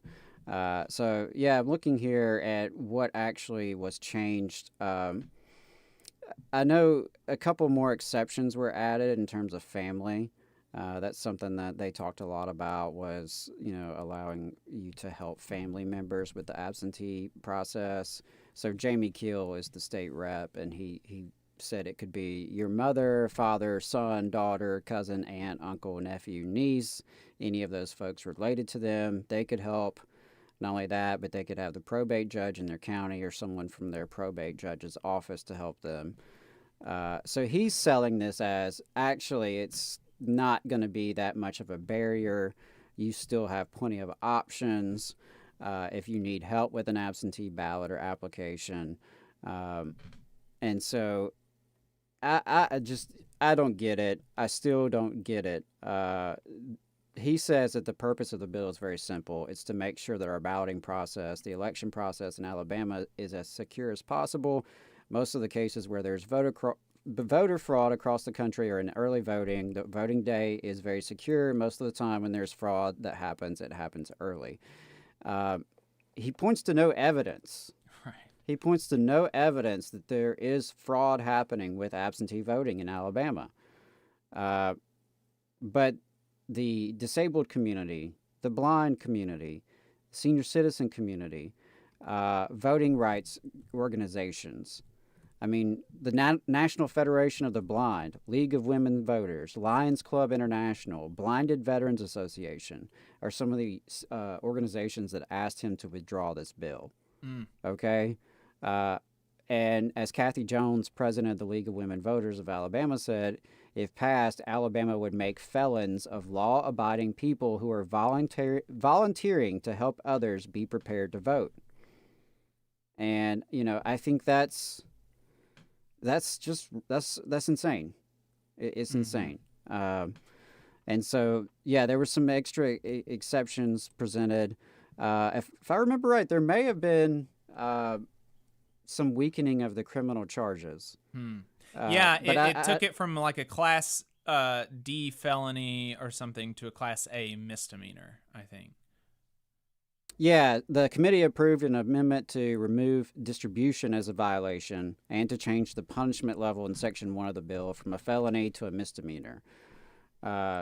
Still not very reassuring, though, that you could be charged with a misdemeanor for helping someone out in getting or obtaining or, you know, submitting their absentee ballot.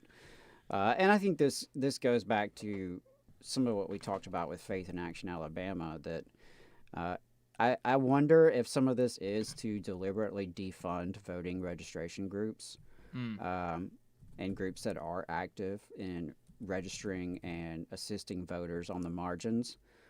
You know, why? You know, only they could truly answer, because the elections are not at all competitive. They're winning by 20-30%. So it's not as if they're elections that are hanging in the balance of this supposed fraud that they cannot demonstrate actually exist. but the communities impacted are being very explicit in how this is going to impact them, how it's going to criminalize their work, how it could criminalize their helping of their neighbors, and how so many people do depend on absentee voting as their primary means of participating in the electoral process. So yeah, I'm disappointed that it advanced out of committee. It is going before the full Senate of Alabama. They are down to the remaining days of the session. So that's good news in that it may not make it across the finish line before the end of the session. But it really would be great if folks in the Alabama Senate heard from their constituents about this bill. Mm-hmm. So I really encourage folks to check out our previous coverage of HB 209, why it's a bad piece of legislation, why it's going to impact working people, why it's going to impact the work that our unions and other organizations do. So check out some of that previous coverage. And if you are in Alabama, please do talk to your state senator. I've contacted my state senator so far, no response, but really encourage y'all to do the same. Yep. So we've got Will on the line? Let's see. I don't think we have Will on the line yet. Okay. So that's okay. We'll see. Yeah, no worries. Hopefully he'll join us soon. Yeah. And then later this morning, we have Clayton from the Catholic Labor Network coming on the show. Yeah. So, yeah, we got 2 more guests here in overtime. What you want to talk about next? Yeah, Jacob? well, let's go ahead and get to the song and film of the month. Sure. Talk to us Let's about do that. Let's do that. So we've been doing this year, highlighting a labor song and a labor film each month, just because I think it's interesting to me, frankly. I always am interested in how labor and workers are depicted in our media, and I think our media plays a big role in our lives and how we pass our time and how we see ourselves depicted for other people. So it's relevant, I think, in that respect. And we know the way in which media shapes people's perspectives and ideas and thoughts and beliefs even. So this month, the month of May, when picking the labor film and song, I really had May Day on my mind, the International Workers' Day. So I went with choices that I associate with May Day. And for May's labor film of the month, I'm highlighting one of my favorite movies, Reds.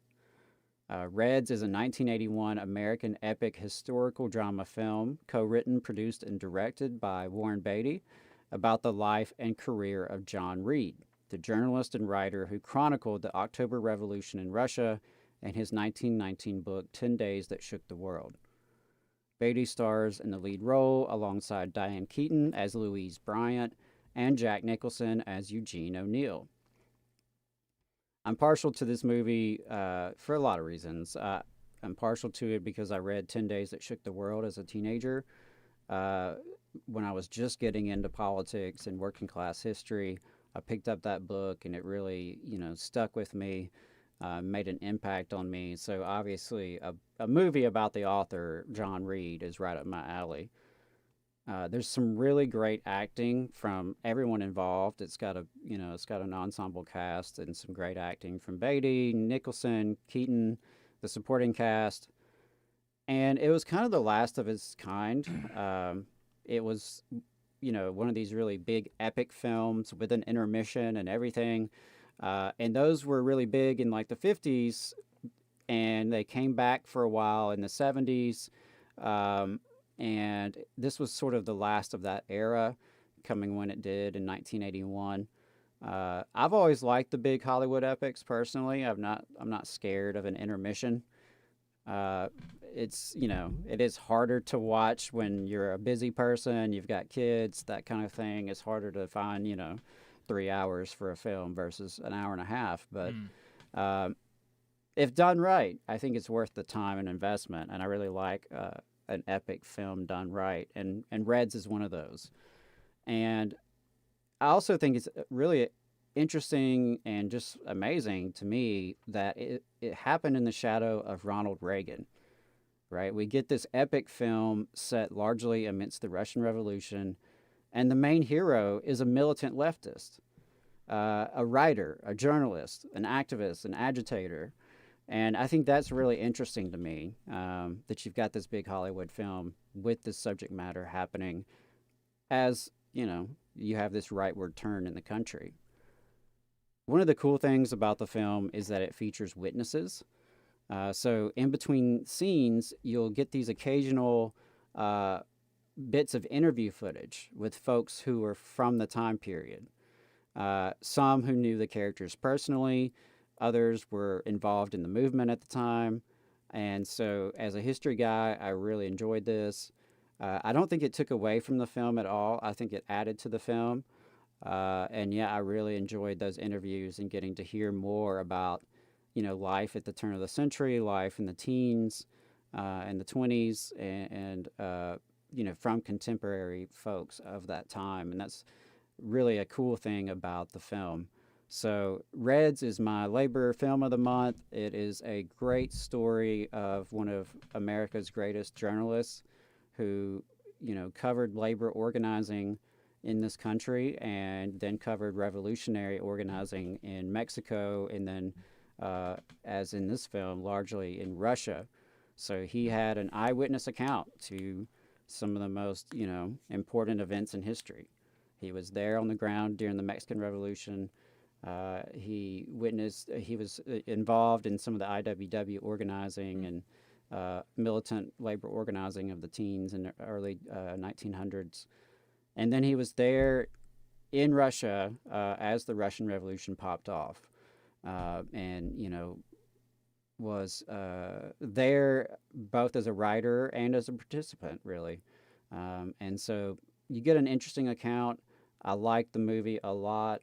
It's Hollywood, so take it with a grain of salt, of course. Mm-hmm. But yeah, I think it's a great film. It's a great film about our working class history and heritage. Awesome. And on that note of working class history and heritage, I think I want to highlight one song in particular for Labor Song of the Month of May, which is Solidarity Forever. Can't believe I haven't picked this one already. But Solidarity Forever was written by Ralph Chaplin in 1915. And of course, it is sung to the tune of John Brown's Body and the Battle Hymn of the Republic.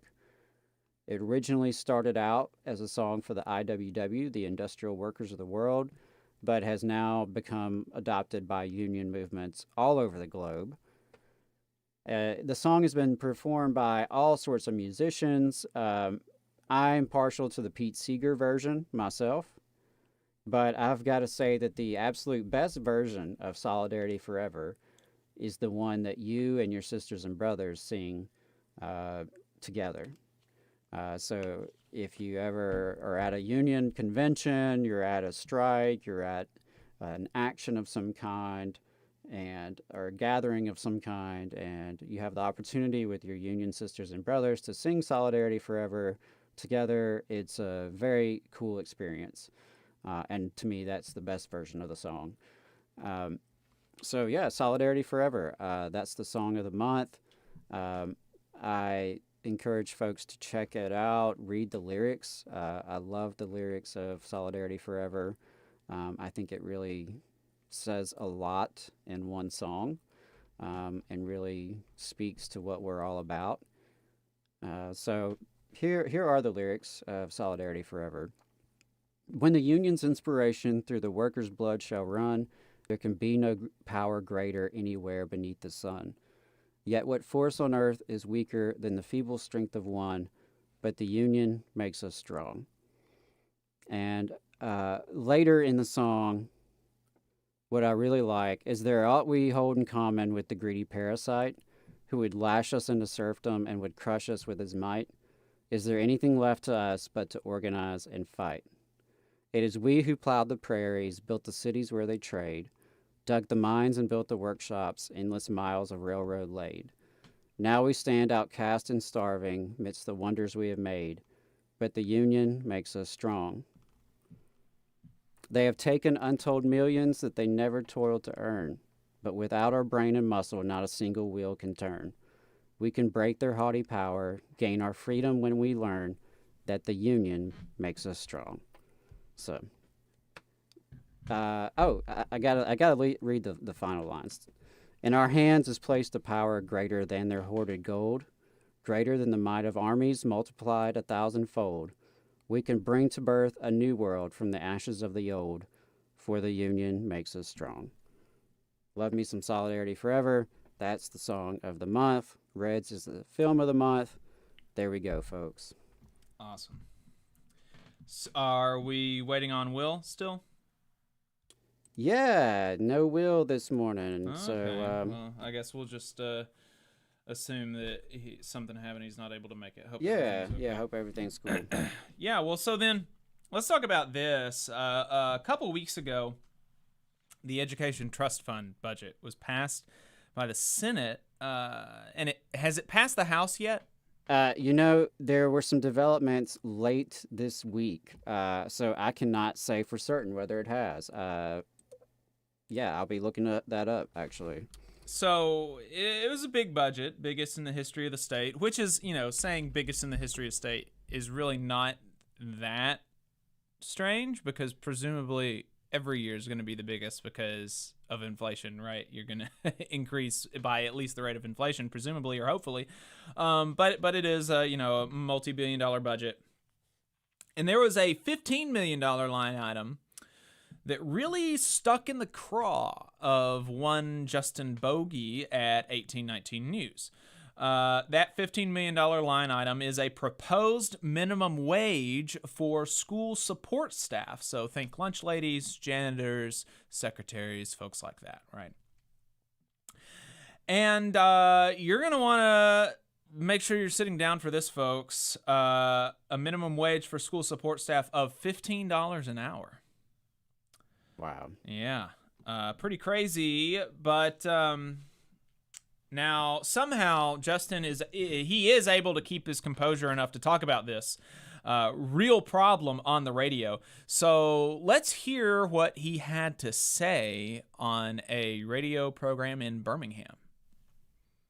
The $15 million appropriation would go towards a quote-unquote support staff salary stipend. What the heck is this? Yeah, this is something that's really kind of picked up steam the last few weeks. But basically, some of your education support employees, bus drivers, janitorial workers, cafeteria workers, secretaries, those types of jobs they're basically pushing for a minimum wage, a $15 minimum wage. And so, this obviously that we haven't had a minimum wage besides the federal wage for those types of employees before. But really, the AEA has really gotten behind this, and they're leading the effort to, presumably when this bill crosses over to the House and it starts moving through the House, then get that put in there. They're trying to set up a salary scale for all of these hourly employees, basically. I think it raises interesting questions. No one's saying that these aren't valuable employees, that they don't in some ways keep schools running. Obviously you can't have a school if you can't get students there and you can't feed them and those types of things. But really, the issue of the state sort of deciding which hourly employees are more important than others, i.e. the private sector. The private sector minimum wage is $7.50 an hour, and we're not talking about raising it for all private sector employees. So, is government kind of using their power, and obviously AEA has a large constituency and a powerful voting bloc. So, are they using their power to try to get these increases in hourly wages for those employees? Now, he says in there, no one is saying these aren't valuable employees in questioning whether or not they deserve $15 an hour, but that's explicitly what he's doing, right? And also questioning the very need for a state minimum salary or, hourly pay matrix. Right. Questioning why there would need to be a minimum for them, a state minimum. Yeah. And just for context, teachers, nurses, counselors, librarians, there is a state salary matrix in Alabama that districts have to follow or go above and beyond. Right. You have to at least pay the matrix, and it has it clearly laid out, your years of experience, step 1, 2, 3, 4, 5, all the way through, and how much you would make with the appropriate degree. support staff do not have that. And so it varies sometimes pretty, significantly between school districts from, district to district. There are over 100 school districts in the state of Alabama.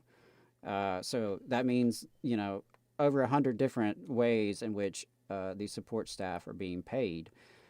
And, they say that's a bad thing, that we want that folks would want to change that.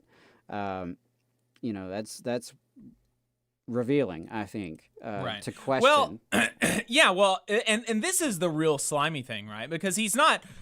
I'm not questioning that they're valuable employee. I'm not questioning their value. I'm not saying they don't deserve that necessarily. I'm just asking. I'm just saying, should they? I don't know. And that's so annoying to me. Right? Just say it with your damn chest. Right. You literally are questioning. That's exactly what you're doing. Just be honest about it and say, you don't want to have those people be paid well. Right. And the issue with this is and they mention kind of derisively that, schools have the summer off. And so, a lot of these support staff aren't going to be working during the summer. But I could, somebody still has to clean the schools during the summer. It depends. Yeah. It depends. Just like, with the certified employees, some support staff are 9-month or considered 9-month, 10-month, 11-month, or 12-month. And it just depends on, the situation.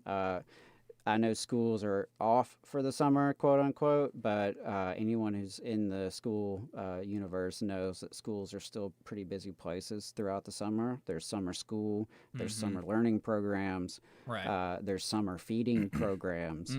There are, different community things that happen at the schools, right? Churches and community organizations rent the school buildings throughout the summer. A lot happens. But really what irritates me the most is like, wow, are they doing politics?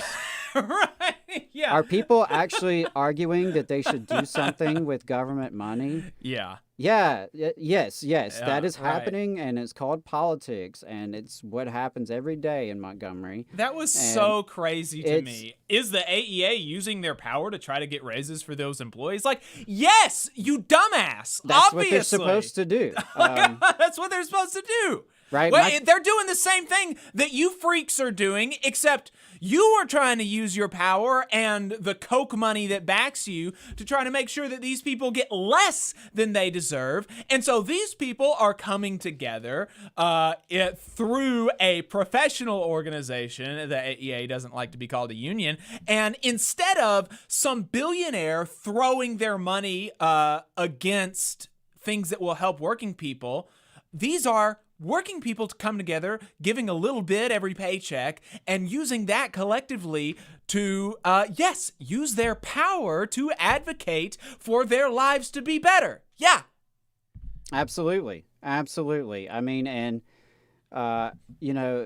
schools should not be contributing to poverty. All right. We know, as we mentioned earlier in this show, we talked about the ways in which poverty impacts educational outcomes of children. Why would school employees be condemned to poverty? Right. If we know in education the impact that poverty plays on children, right? Why would we doom the families of custodians and cafeteria workers and bus drivers and all the other critical components of a functioning school? He admits, we're not going to have school without them. Right. That's exactly right. You won't have school without them, right? They are there to take care of the state's children. Mm-hmm. That's what they do, and they allow functioning public schools to happen. They're asking for a living wage. That is not a lot to ask for. They're asking for a minimum wage, right? So that districts can't undercut each other so bad that you've got districts that are paying just terrible wages to folks. Right. And I think this is a positive step in a lot of ways. I think it's going to improve people's lives. Absolutely. It's going to improve the community, right? Because these folks are going to have a little bit more money to spend. Maybe some of them will be able to live off their one job and not have to work, as many jobs, because a lot of these support staff are working 2, 3, 4 jobs.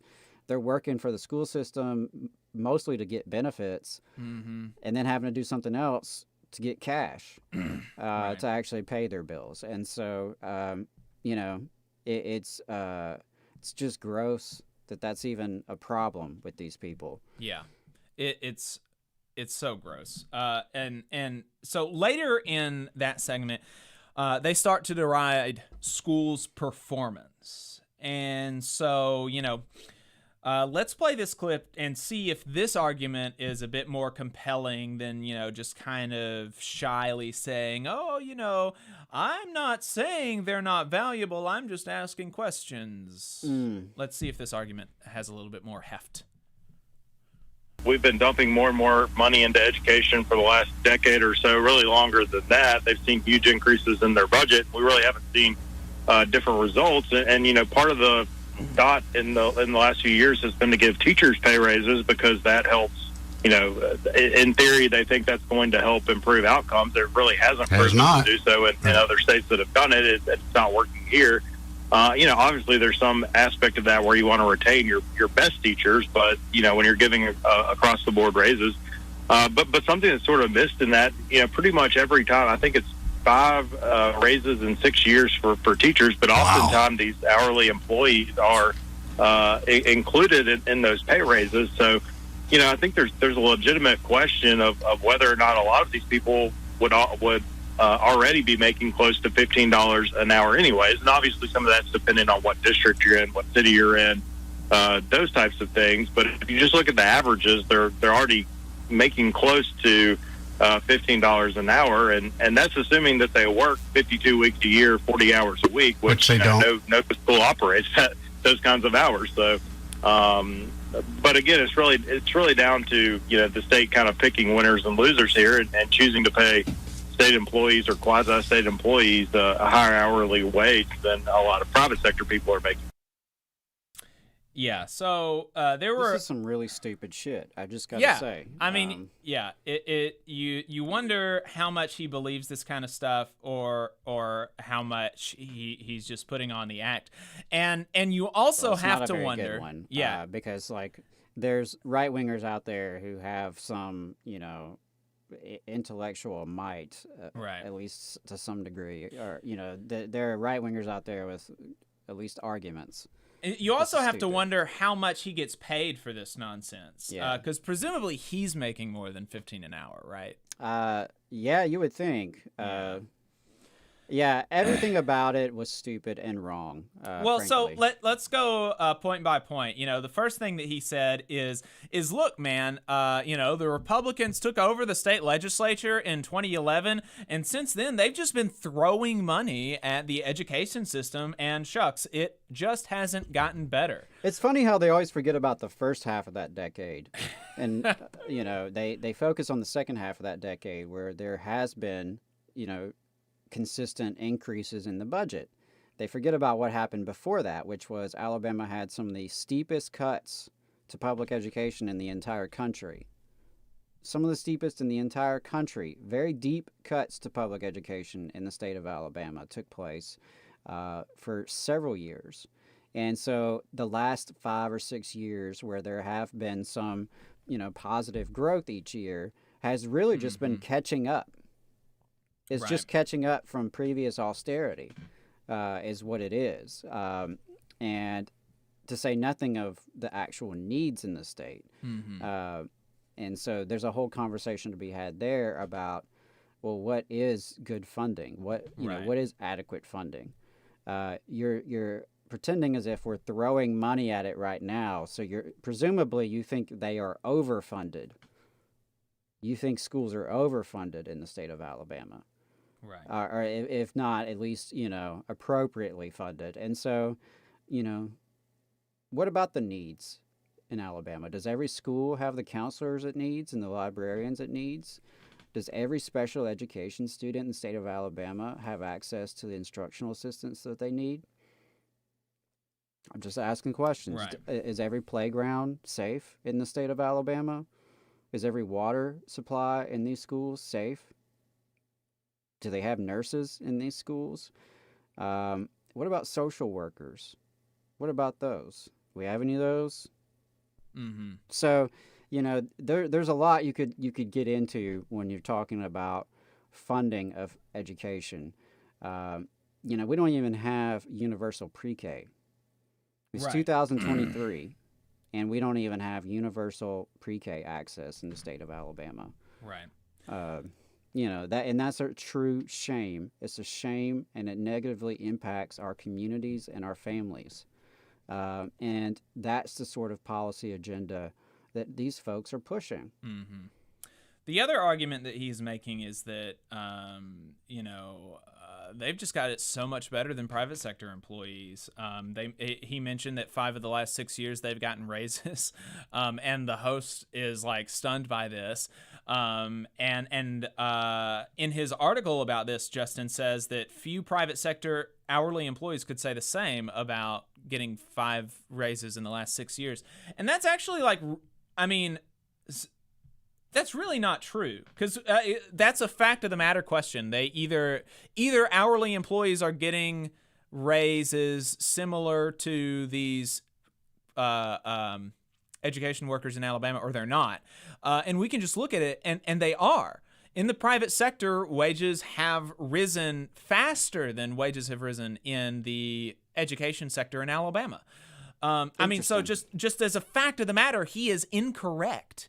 He is incorrect. Just in the last year, when they got a 4% pay raise, hourly wages in the private sector rose by 4.8%. Right? And so this is the And that's before we factor in inflation, right? Where these wages are not even keeping up both with of the increased cost of living. Right. In the private sector and the public sector, these are actually effective wage cuts. But this is the senior policy and budget analyst, and this is just such a quick claim that he's willing to make, presumably without having done the slightest bit of research. It is really bizarre to be willing to say. I think I've shat out more sophisticated analysis of Alabama schools than this guy. What a joke. And then he says, I do wonder why the discussed proposal is for government employees who are part of a powerful lobby when too little is being done to support the private sector. You oppose raising the minimum wage for them. I mean, it's just crazy. I agree. We should have at least a bare minimum $15 hour minimum wage across the board. Private sector, public sector, whoever. Right. You are against that. You are against letting cities do that. Mm-hmm. Okay? Yeah. I mean, don't come at me with that. No, that's slimy. Ridiculous. Yeah, like just throwing private sector employees up as a shield so that public sector employees don't get pay raises. Right, just to stoke resentment amongst sectors of the working class, of which you are not part of, and which you're not an ally of. You're not a friend to the working class. Yeah. Really crazy stuff. Crazy stuff there. Well, support staff in Alabama's education system absolutely do deserve a pay raise. They deserve a minimum pay matrix. They deserve a fair step raise policy, because that was another issue I dealt with a lot in the school system, where because they did not have the same system as the certified employees, they didn't necessarily have the same promises in terms of step increases. Right. And where you landed on the step schedule could be anybody's guess. And so fair, transparent policies when it comes to pay raises and step increases, that's needed. Right. And I think that's not a lot to ask for the folks who keep our schools functioning and running every day. Yeah, absolutely. Have we got Clayton in the Zoom? Not yet. No, not yet. All right. Let's hit. Let's see. We're running out of topics to talk about. But we did get. We've still got. We've got a couple more, but not yeah, too we much do. more. But that's fine. We have a Infinite Content sent us a text message. We didn't open up the phone lines again. I don't know. I couldn't what get the it. issue I could not is. get it working right. But he did send us a text regarding the Tuberville stuff. So if these states want to force Christian ideologies on public school students, can we charge the lawmakers the Muslim jihad tax? And with book bans, why isn't the Bible at the top of the list? Yeah, I mean, well, because they're Christian theocrats is the answer. Yeah, I think I've seen them described as Christian nationalists, and I think that's probably a pretty apt description. Right. Oddly enough, we're planning on talking to the Catholic Labor Network here in a minute, so maybe we can get into a little bit of that. Such drastic differences in terms of Christianity and how it's reflected in our politics in our country. It's a real shame, and Tuberville is a real creep. Yeah, absolutely. But it is something that's interesting though about that comment in terms of Muslims. There is nothing stopping Muslims from taking advantage of these very same private school voucher programs and charter schools and all this other stuff. There's nothing stopping them from going the same route. Right. And I just wonder how some of these folks are going to feel when their tax dollars are supporting Islamic schools. Right? They're not upset about it supporting their church schools. Right. But what happens when it's other people's churches? Right. Yeah, of course. What if the Unitarians decide to start a very radical critical race theory infused private school? Yeah. You going to be okay with your tax dollars going to those scholarships? Just asking questions, Right. And we do have Clayton on the line, I believe. So, all right. Let's go ahead and get him in. And sure. So Clayton is from the Catholic Labor Network. He's the executive director. Clayton, welcome to the show. Thanks for joining us. Hi, good to see you. Thanks for having me. Yeah, absolutely. So start off by, just introducing yourself and your journey in the labor movement. Okay. My name is Clayton Sinyai, and my first contact with the labor movement, aside from family connections, my father was a factory mechanic in Bridgeport, Connecticut, and a member of the IUE. But personally, I first encountered the labor movement in Chicago when I was working in a rubber factory. One of my coworkers was sent up. It was a non-union shop, and one of my coworkers was sent up in the hopper of a large rubber compounding machine to clean it out with a solvent that he shouldn't have been using in a confined space. And the fella passed out, and an ambulance came, and OSHA came out and asked the fella all kinds of things about what was going on at the factory when he was in the hospital, and he told everything he knew. And the company was pretty mad about that afterward. And the fella, Marcelino Cervantes, decided that the place needed a union, and he connected with the laborers union, LIUNA, which is primarily construction laborers, but also represents a number of people in manufacturing and in the public sector. And they tried an organizing campaign, and I joined the organizing committee. We were not successful, but and I moved on from that work to carry mail at the post office for a while, and work for the railroad at the Chicago and Northwestern Railroad when it was still around for some time. And then I went back to school, and after finishing my education, was fortunate enough to land a job on staff at LIUNA. Oh. So did a lot of different things there, some communications, some politics, some organizing. But that's I am a member of LIUNA to this day. Currently, I'm actually employed at something at a nonprofit institution called the Center for Construction Research and Training. This is a nonprofit that the National Building Trades Union set up to do health and safety research for the construction industry. Okay, cool. That's awesome. Yeah, love to hear that. Our local LIUNA is a sponsor of the show, actually. Local 366 here in Huntsville and Sheffield. Fantastic. So, yeah. And so, how did your faith interact with your work in the labor movement? Has it always been, have you never really felt any contradictions in that? Did you, grow up Catholic and this was always kind of part of it? Or did you sort of, rediscover a faith?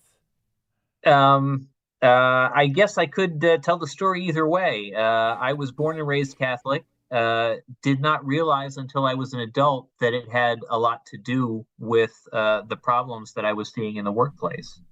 Um, uh, as like many Catholics, I did not realize as a young person, because I was not taught, that my church had a long and well-established teaching on the right of workers to organize in unions and the right of every worker to enjoy a living wage. This comes out of this teaching is dates back to 1891 and the beginning of the industrial or during the Industrial Revolution, when the church, when Pope Leo XIII, then Pope, looked at what was happening in the Industrial Revolution and looking at how it was creating a divide between a small number of people who were wealthy and owned the means of production and a much larger group that was working for wages, and came out with an encyclical called Rerum Novarum concerning the new things. And he was talking about the changes that were happening in society and how that worker justice could be upheld in the modern era. And he saw labor unions as a big part of that. Now, I came to learn about this as an adult, as I learned more about my faith, and it explained a lot about what I was seeing in the factory and elsewhere. And that was how I became interested and first connected with the Catholic Labor Network. Yeah, and so talk to us about the network. You know, what is it? What do y'all do, and stuff like that. The Catholic Labor Network came together. I should say, because of this church teaching, for most of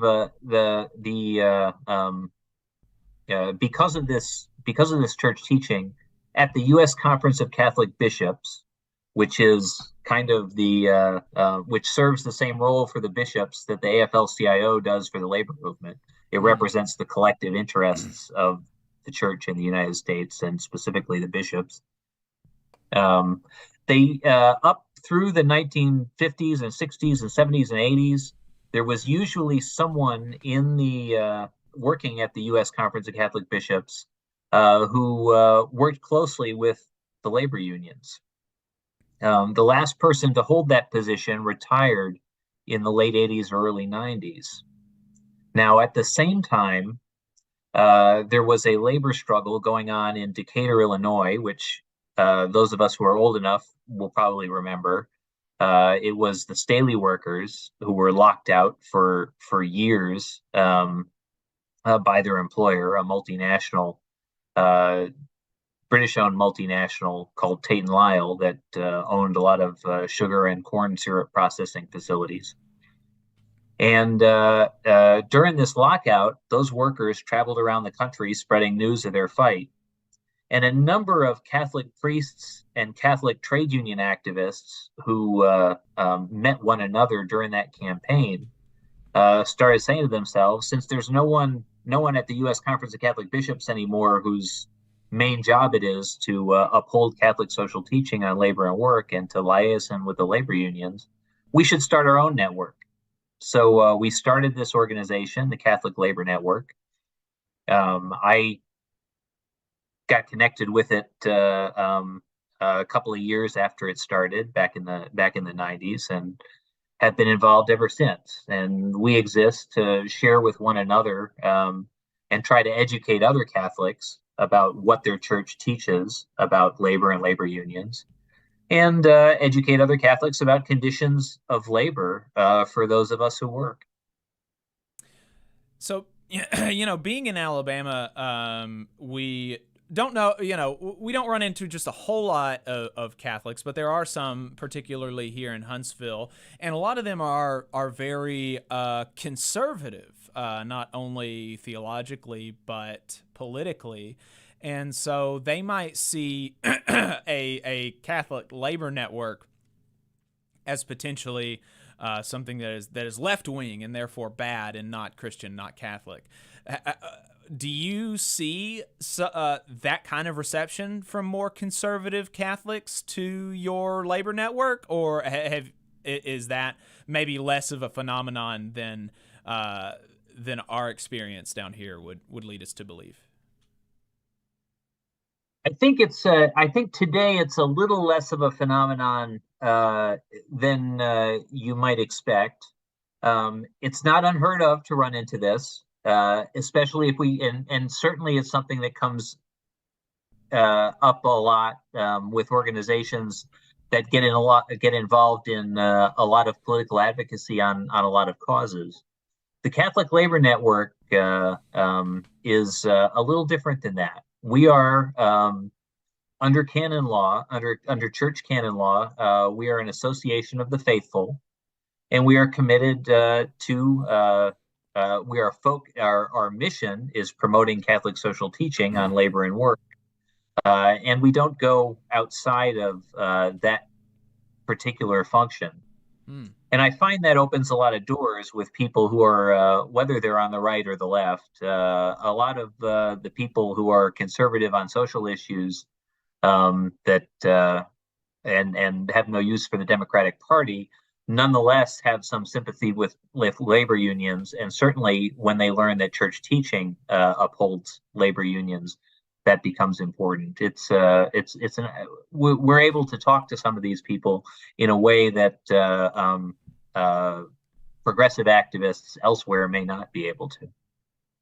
And I think that sort of bridge building is really important, and is something that that labor has to do. I mean, it's almost kind of like tautologically like a part of unions is to build bridges and unite in a union people who may have disparate beliefs about this or that thing, but getting them to not only come together for their narrow economic interests in one workplace, but also to humanize their coworkers and see that not only do we have maybe economic interests in common, but we also have a lot of our humanity in common, right? And I think that there's definitely an important role for Christian or religious organizations to play in in that part of labor. That's absolutely true. The Catholic Church is kind of in an unusual position in today's polarized climate because and I work with people in other faith traditions to do labor solidarity work a good deal. Most religious denominations today, it seems like, have fallen on one or the other side of the political divide. That there are red faiths and blue faiths in this country today. That most of the mainstream Protestant churches, most Jewish congregations tend to lean blue and affiliate without a lot of discomfort with the Progressive Coalition.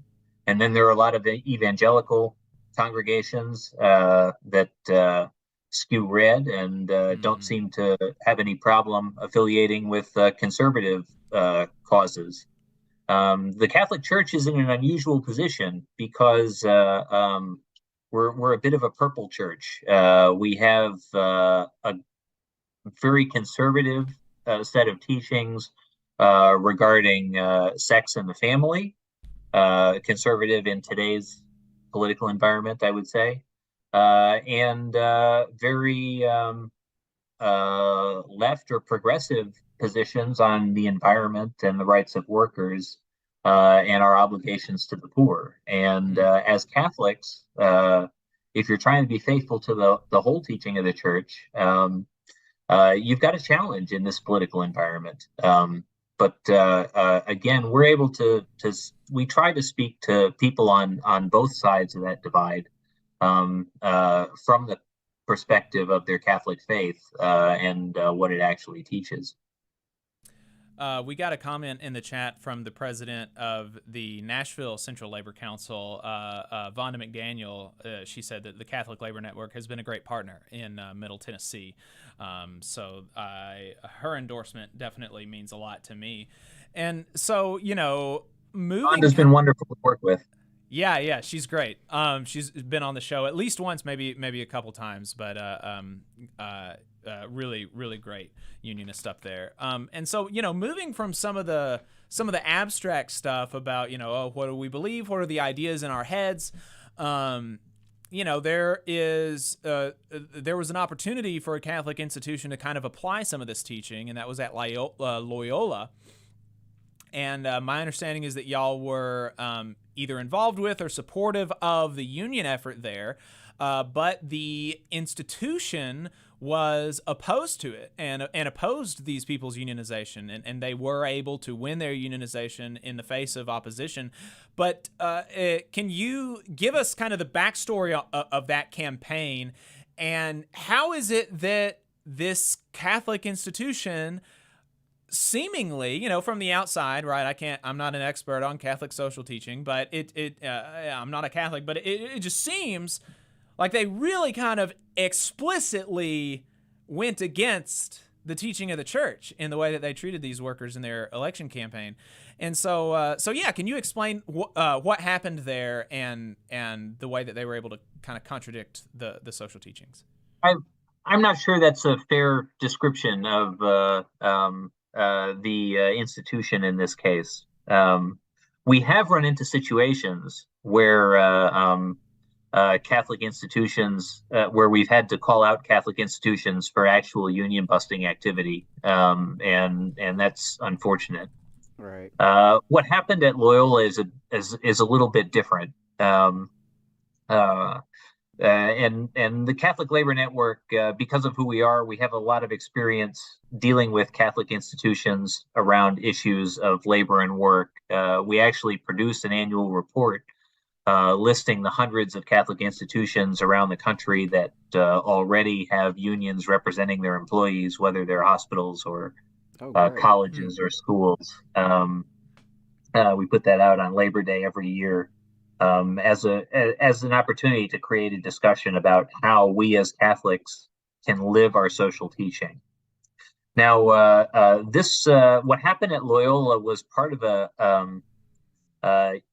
Hotel and Food Service Workers Union, Unite Here, and I have a couple of members of my 3 members of my board who are actually Unite Here members. A priest named Father Cleet Kiley, who handles their immigration work, and a couple of other folks from Unite Here. Chuck Hendricks, who handles the food service organizing, was a point person on this campaign. This was a national effort to organize college cafeterias, both Catholic and secular, that were operated by a French multinational, Sodexo Corporation. Sodexo operates these on contract, and the workers at Loyola University wanted to organize to improve their conditions. A lot of them were getting still earning wages that barely got them out of poverty, and wanted to they wanted a living wage and decent health care, and felt that organizing was the only way they could get it. As their organizing campaign went on, they sought the intervention of the university, asking the university to intervene with the contractor. And the university said, took the position, which is fairly common, that because this is a dispute because the civil law looks at this as a dispute between the Sodexo, the corporation that actually writes the paychecks for the employees, and the employees themselves, that they were obliged to stay out of it. Now, we worked with student supporters of the campaign and with the union to put together a teach-in on the Loyola campus that was focused on reflecting on Catholic social teaching about labor and work, why the right to organize is upheld in church doctrine, and why it applied in this situation. It was a struggle that the students eventually, or that the students and the workers eventually won. We did not get the public intervention of the university that we hoped for, and that we've obtained in some other places. We spend a lot of time. However, the workers in the cafeteria did eventually succeed in their campaign. They persuaded Sodexo to respect the outcome of a card check and to follow a neutrality procedure during the campaign, and they won their union. They're in negotiations now. That's great, and I appreciate that correction. I may have been remembering a different institution because, like you said, this definitely happened. But yeah, happy to accept that correction about Loyola specifically. And so love to hear that they're in negotiations now, that they've won their union election. But you know, I wonder how you would answer that question about some of the Catholic institutions that have engaged in some maybe what we would call union busting activities. How do you feel like that in those instances they have kind of justified that? Primarily by focusing on the civil law in this country and not on what the church teaches. All too often, when workers at a Catholic hospital try to form a union, the hospital administration will hire a union busting consultant and will fight them every step of the way. In many cases, they'll commit unfair labor practices. This is frequently when we get involved. We'll organize. We'll send a letter to the CEO if a ULP is committed, reminding them of Catholic social teaching. All too often, the people running these institutions have not been trained in Catholic social doctrine. They've been trained in the same business schools that educate the rest of our corporate leadership in this country. And they tend to bring the same viewpoints in there. Much like me in my youth, they've never been exposed to this teaching. And we need to organize within the Catholic community to put pressure on them to adhere to Catholic social teaching and respect the rights of their workers to organize. It's a special problem in the Catholic schools because the Supreme Court has ruled that under the First Amendment freedom of religion protections, that they are not bound by the National Labor Relations Act. So school teachers who try to organize have an especially difficult challenge because they have to persuade the administration, which is not subject to the NLRA, to recognize and bargain with them. Right. Wow. Right. I'm glad you brought that up because obviously that's a lot of folks that are in terms of folks employed by Catholic institutions. I imagine school teachers would be a big chunk of that population. But something you mentioned that I wanted to just kind of highlight that I thought was really good is about the idea of organizing within your faith community. And I think that's something that's maybe not in popular consciousness very much, or maybe not something we talk about a lot in terms of the labor movement. But that sort of solidarity within your faith community and, building on those relationships that you already have, that's really important, right? It is, and it's especially the case again for us when we're dealing with institutions of our own faith. We know that they're more likely to respond to what they're hearing from the faithful and from the institutions of the church than they are to someone who's outside the church who's criticizing them. They can write off, the usual suspects, but they can't necessarily ignore something that's coming from the Catholic Labor Network or one of the priests who's affiliated with us. I should say at the same time that there are also examples on the other side of Catholic institutions that take their faith seriously and try to implement it. We are based at Georgetown University in Washington, D.C., at the Kalmanovitz Initiative for Labor and the Working Poor. Now, over the years, Georgetown University has adopted a series of policies on their labor practices based in Catholic social teaching. Again, they've often been pushed by the students to do this. But in the end, they've come up with what's really a model policy for any contractor who wants to serve the university. And this is, we're talking cleaning and food service contractors as well as any others. They are required to pay a living wage, which is set by the university. This is in the bid documents if you try to bid on a contract from the university. And you are required to respect the right of your employees to organize. And they have adopted the same position toward their own direct employees.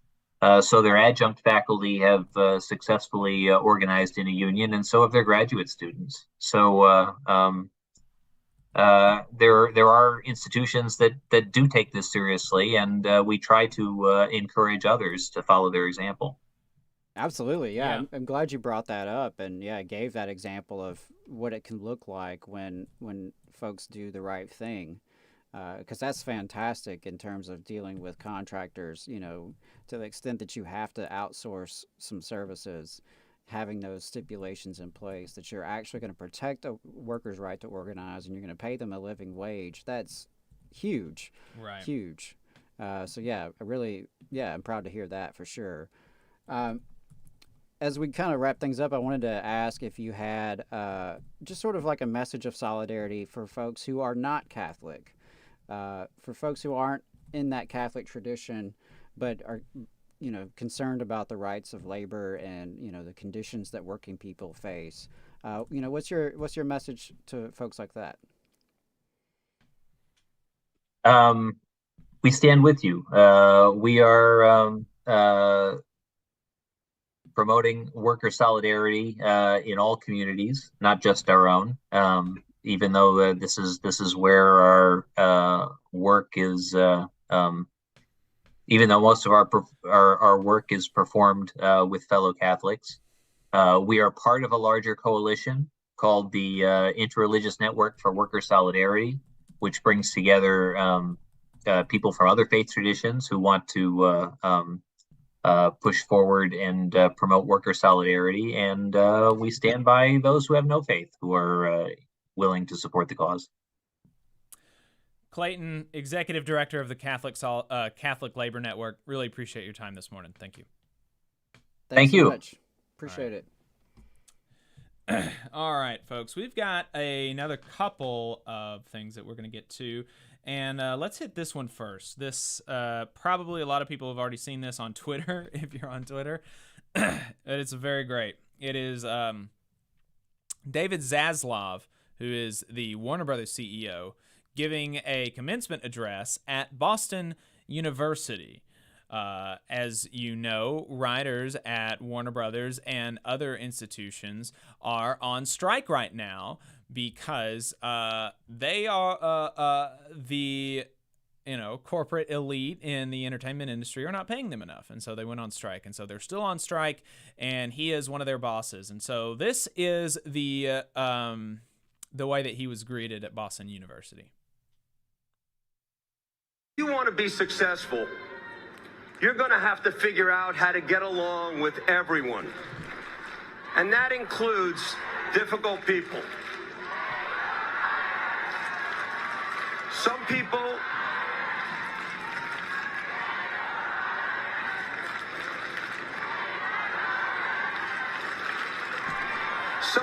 will be looking for a fight.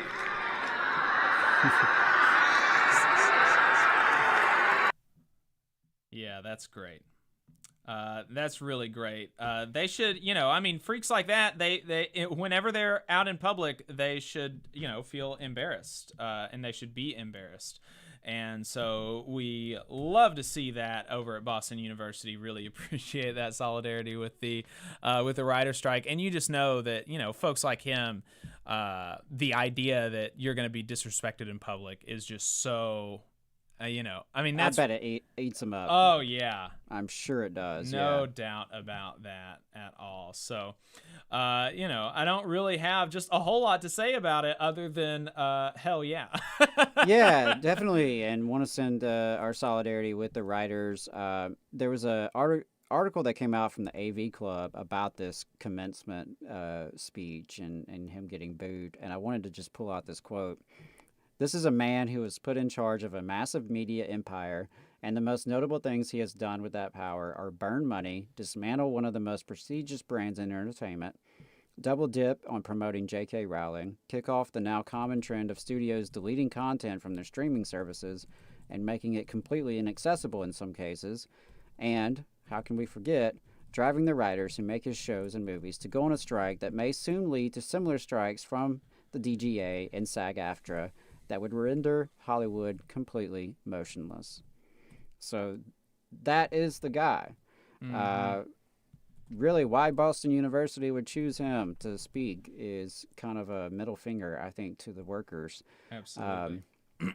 And, I also listened to a good episode of Counterspin this week on the writer's strike, and they were looking at the ways in which media reports on strikes. And the ways in which corporate media typically has this framing of, a strike is kind of like an interruption. It's an inconvenience. Right. And they often take framing that is pro-boss, pro-management, especially when it's workers like Hollywood writers, right? Anytime they can sort of be like, oh, well, they have a cool job. They have a fun job. They have an interesting job. They get to play a sport. They get to write stuff. There's always those like divisive, little tactics, I think, in the rhetoric around it. But it seems to me like there has been some, national consciousness around this strike.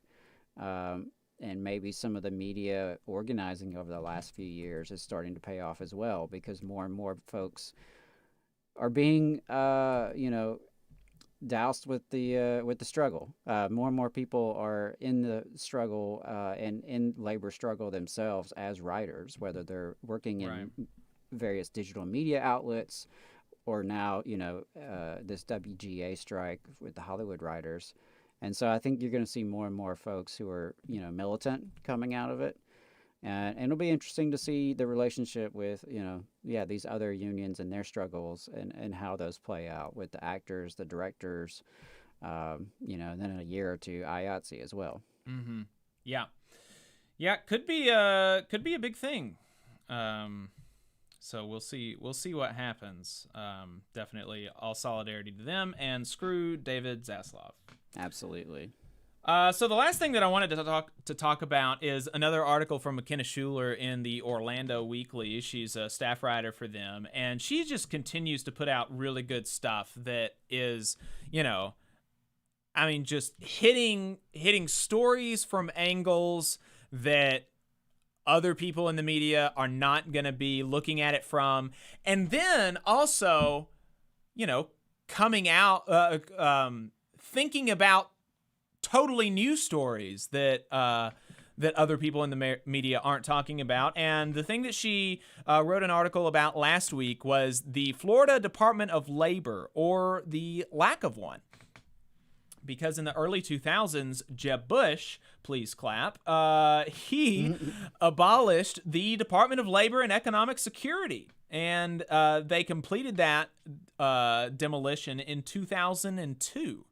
And since then, they're just in the state of Florida, according to McKenna Schuler, there has not really been much debate about a resurrection of the Department of Labor or what consequences there have been because of a lack of a Department of Labor. And so she digs into a little bit of the wage theft issue. And this is something that we have talked about over and over on the show. Multiple studies have shown that wage theft is, in fact, a larger issue than basically all other property theft combined. And that wage theft, she says in her article, can encompass everything from failing to pay workers at least minimum wage, so that's paying them below minimum wage, or stealing a worker's tips, failing to pay overtime, asking employees to work off the clock before or after their shift ends, and it's just really any kind of underpayment other than what has been agreed to, other than what the worker is legally entitled to. And so she cites a study by the Economic Policy Institute that showed that between 2017 and 2020, more than $3 billion in stolen wages were recovered by the U.S. Department of Labor and state departments of labor. So this is just the, we all understand that wage theft is a much bigger problem than actually what gets recovered by these departments, right? Most of it goes unreported.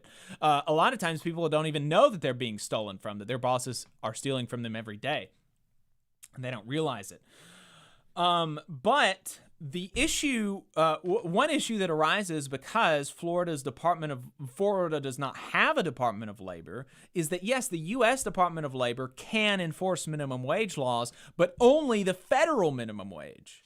And so they cannot enforce Florida's state minimum wage, which is higher than the federal minimum wage at $11 an hour, to be $12 an hour next year and $15 an hour by 2026.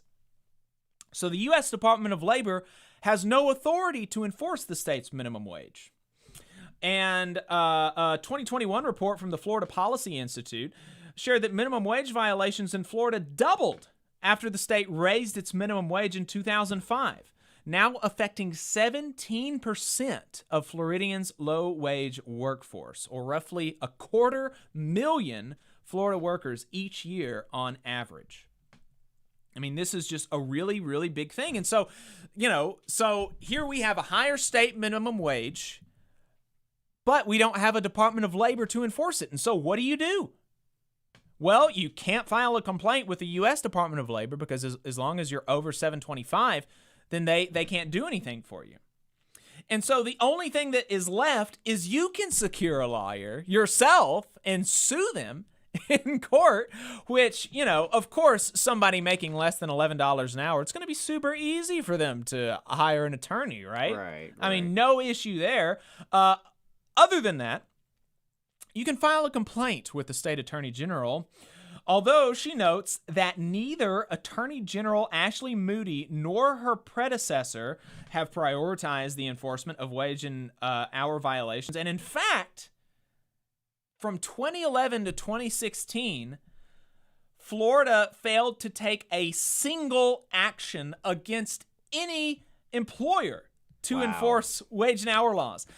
That means, if we are to believe Florida's politicians, that between 2011 and 2016, there were just simply no employer violated the law with respect to minimum wages. Wow. So, really crazy. But a records request showed that actually the Attorney General's office did receive 29 complaints from 2016 to 2019 and took no formal action, therefore recovering no money for the Floridians who went the step to file a complaint with the Attorney General. Wild. In comparison, the state of New York fielded 6,000 complaints in 2017 alone. It's really, really wild stuff here. Yeah, I mean, this is the kind of government they want, right? This is the kind of government that they create, one that does not do anything on behalf of working people. And so when they come to us and say, well, we need to cut taxes, we need to cut government because government's broken, a lot of people are going to be receptive to that because government is broken in many ways in their lives. And so this is a great example of this, where you can have bosses in Florida cheat you on your wages, and what the hell is going to be done about it? Right. Nothing. And, of course, the Attorney General, I would imagine, is probably a lot more interested in her campaign donors than, workers who are getting screwed over, $1 an hour. Right. $1 an hour that makes a big difference in their life, but would be meaningless to the wealthy oligarchs who actually run are stealing stuff. it. Right. Yeah. Absolutely.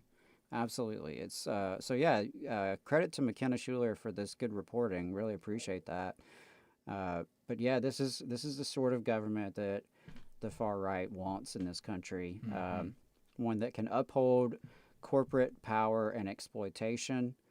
One that drives wedges in between people through oppressive policies and through appeals to bigotry. It's disturbing, and I hope that workers in Florida can organize and start to, really counter this trend, because Florida has moved in the wrong direction, and there's a lot that needs to be done there. So I really hope that the workers there can build a movement that can really start to make progress. Yep, absolutely. So that's all I had. Adam, did you have any plugs you wanted to get to before we wrapped up today? I think that's it. I just want to remind folks, we do have Shop Talk on Thursday mornings, and so check that out. If you missed it this week, we had a great interview with Ben Wilkins, who was the editor of Ann Braden Speaks. I was not super familiar with Ann Braden, her life or legacy, before this interview. Or before we scheduled this interview, so it was a real treat to learn more about her life. She was a total badass. So yeah, check out this week's Shop Talk if you missed it. Next Thursday, we'll have Chris Townsend on to talk about some of the books he's been uncovering and getting republished. Books that are really, have a lot of important things to say about the labor movement, things that we can learn. So yeah, looking forward to that. We've got really great guests scheduled next weekend. We've got Adolph Reed Jr. planning to be on the show. Awesome. And really looking forward to that. We're going to talk about the South, his new book, The South, and also the South in general. And so looking forward to that interview. And we've got some great guests lined up this summer. So, yeah, y'all just stay tuned. Check out our website, tvlr.fm. Make sure you're signed up for our email list on there. And yeah, don't forget to like and share and subscribe, and just tell people about the Valley Labor Report. Just help us spread the word. We appreciate it. Yep. All right, folks, that's going to be it for us today. Make sure you tune in to Shop Talk with Adam on Thursday morning at 9:30. Till then, all power to the workers.